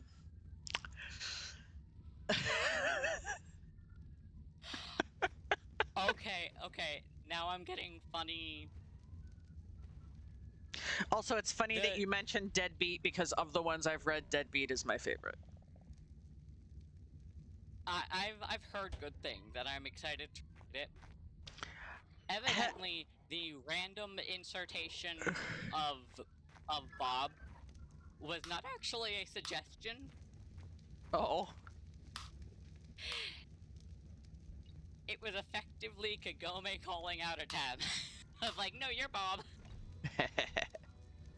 And he's just kind of like, I mean, you're not wrong. I suppose possession and all, although I don't have a habit of possessing cats, is...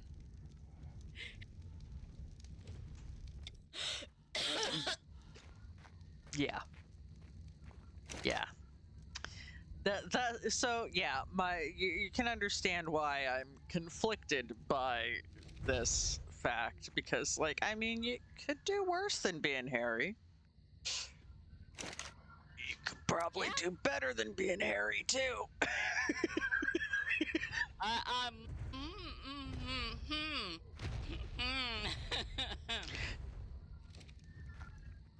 It's like, no. Why are you sitting here? You don't belong there. You belong in here. Boop. I think honestly though, one of my favorites from that series is Thomas. He's so precious.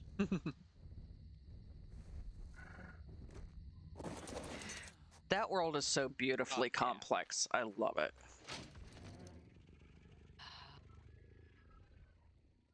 Goddamn precious vampire. I really need these dedicated storages. I have so much shit.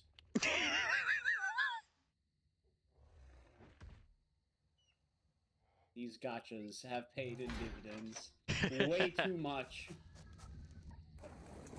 This should be illegal in 47 states and provinces. Illegal in all 50 states and the District of Columbia. I keep forgetting that I've got the Parliament of Owls up there, and then just like randomly owl pellets drop into the middle of the space, and I'm like, what the? Oh yeah, owls. Like, since joining, I have gotten 59 pieces of element from the gacha production. That's from 2 Elementus gachas with constant food under the gacha gavaters. Jesus. And I guess I surprisingly had enough logging on today. Oh my god, yeah, no, I've gotten a much greater... now that I, like, fully irrigated the crop plots because we figured out that the irrigation... the self-watering doesn't work when they're not rendered. Yeah. Right. But clearly irrigating them does work, and they do keep producing under those conditions offline. Because I had like 75,000 plant species Y stuff to give to the gachas. What? Just to start. Holy shit. Aww.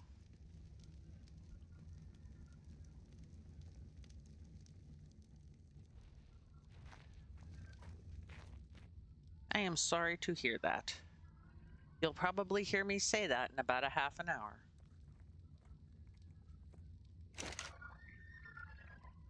"27 years later." Blues. Funny story. My mom had a sneezing fit, and I said "bloose," and she's like, "The fuck are you saying?" Naughty the fuck. I said "bloose," and she was like, "The hell does that mean?" I'm like, "It's the snooze." I'm like, Mark being weird when he says "bless you." She was like, "Oh yeah, he does do that." It's just the one, like, Bob sneezing into auto-tune clip. Yes, I adore that clip. That's what I always go back to. The auto-tune sneeze for days. That was such a beautiful thing. Alright, the rhinos are at 12 health mutations, and the Utyrannus are at, 8 stamina mutations. Whee! I'll probably mutate a lot more stamina on them than I need to, but whatever. Ugh. There's a certain sweet point that's only like 3,000 some stamina, where it's like the amount of stamina used to do the Courage Roar literally replenishes by the time the cooldown for the next roar is ready. Nice. Yeah. Very convenient. Oh god, my camera. It was inside the owl for a second. Inside the owl. Sweet. The oranges on the rhinos look very red. Sweet, that is exactly what I want, pretty much. Well, maybe not exactly, but it's good enough. What is my turret blasting over here? So anyway, I started blasting. What the fuck? What? Probably just smacking one of these beauties. It's fine. Everything's fine. I only got one nail out of that group. Oh, and it'll show me the colors too.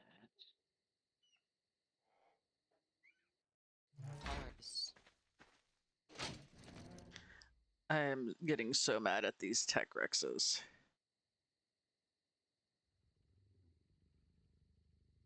You mad, bro? Yeah. Yeah, bro. Oh my god. Oh my god. Oh my god. How you is this rhino so hurt? What the fuck? What happened to you? Oh, It's did like the I sword don't just even almost know. murder you? Oh no. Hey, he's looking kind of bloody.